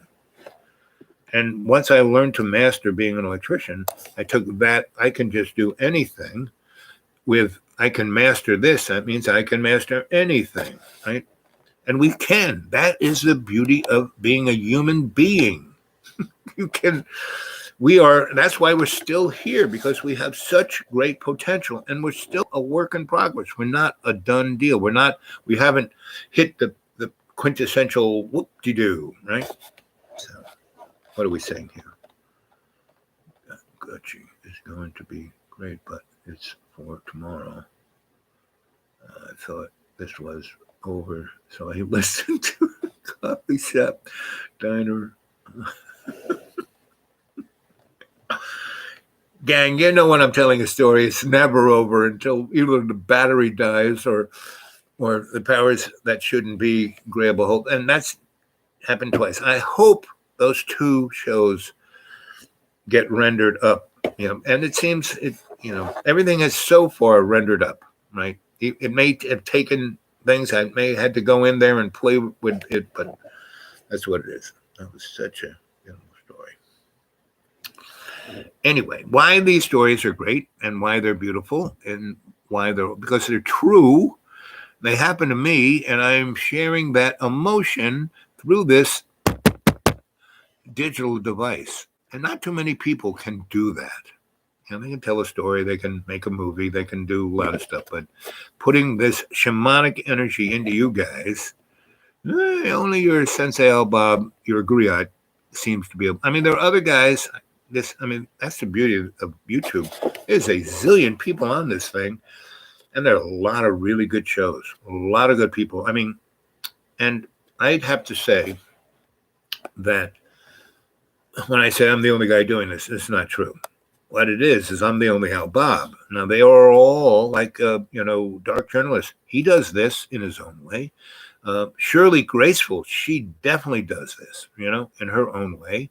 And I don't, we're in the same pantheon, right? And, Joe Rogan does it in his own way. That's why he's the most popular guy in media. Forget Howard Stern. Joe Rogan gets 13 million people to watch his show every show. He gets more eyes on the prize than all of CNN, MSNBC, and Fox put together for a week. He gets more eyes on the prize in one show than they do in a week.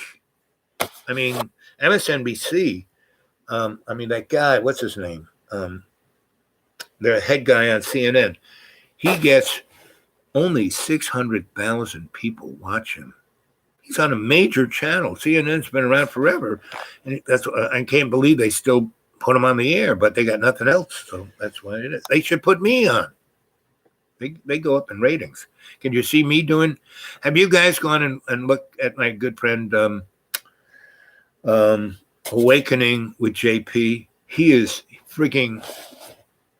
the Will Rogers of the 21st century with like a razor blade in his hand. He's like at you, and he's hilarious. If you haven't gone watch that guy, you really need to go see that. So anyway, that took a little out of me, so the way to deal with emotions like that, loss, right? First of all, you have to grieve, right? And grieving isn't something that's all done. There you go. I'm ready to go. No, grieving is you have this little spot in your heart, right? And it's always there. And you don't want to get rid of it because it's very important. And having it there allows you to move forward because it's there, right? My second wife, is got a big chunk in my heart, right? And I've had a lot of romances in my life, is that women sense that kind of, not loss, but empathy and always there. I'm never, if I'm with a woman who I like, I'm not looking at another woman. I'm like there, right? And, no matter my age, some ladies always tapping me on the shoulder and say, "Hey, how you doing?" And I go, And then it goes from there. And I call these my affairs to remember, right? So, and there's no sin in that. Actually, when you have sex and have a relationship and have loads of fun, God loves it. God wants to see us happy. Now, God has no idea what we are or who we are. So if he sees John, well, he's miserable and he's torturing himself. Well, he wants more of that.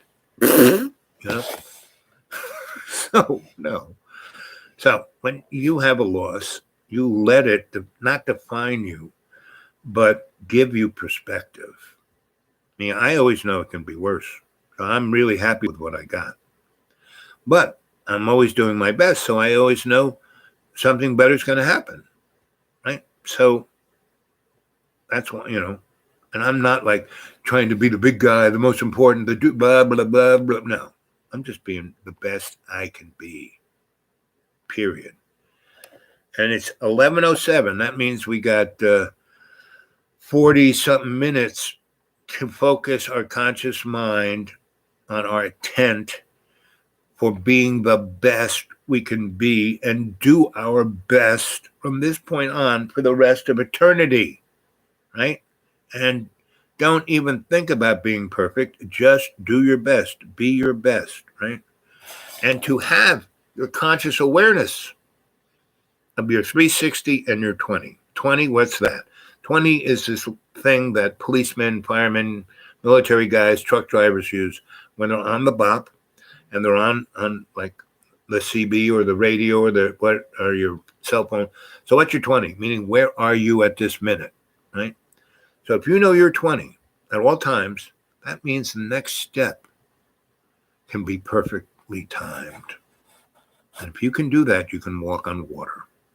Because Jesus wasn't like hovering, he wasn't defying gravity. No, he was in perfect timing.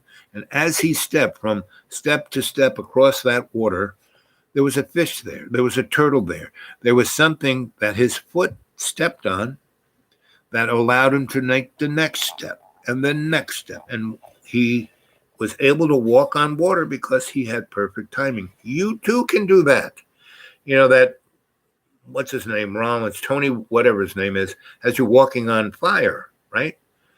Well, he does that because he gets those coals at a place where they're red hot, but they're not radiating onto your foot and won't stick on your foot, right?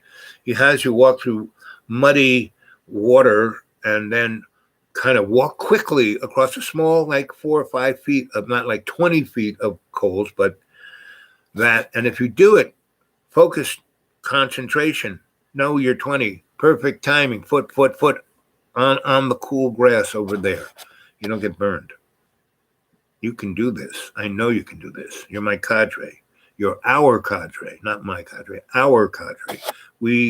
Your life is the we and me, and my life is you and me, right? And me and you. And so say we all. Let's hear it. Come on. So say we all, right? Okay. That's the spirit, kids.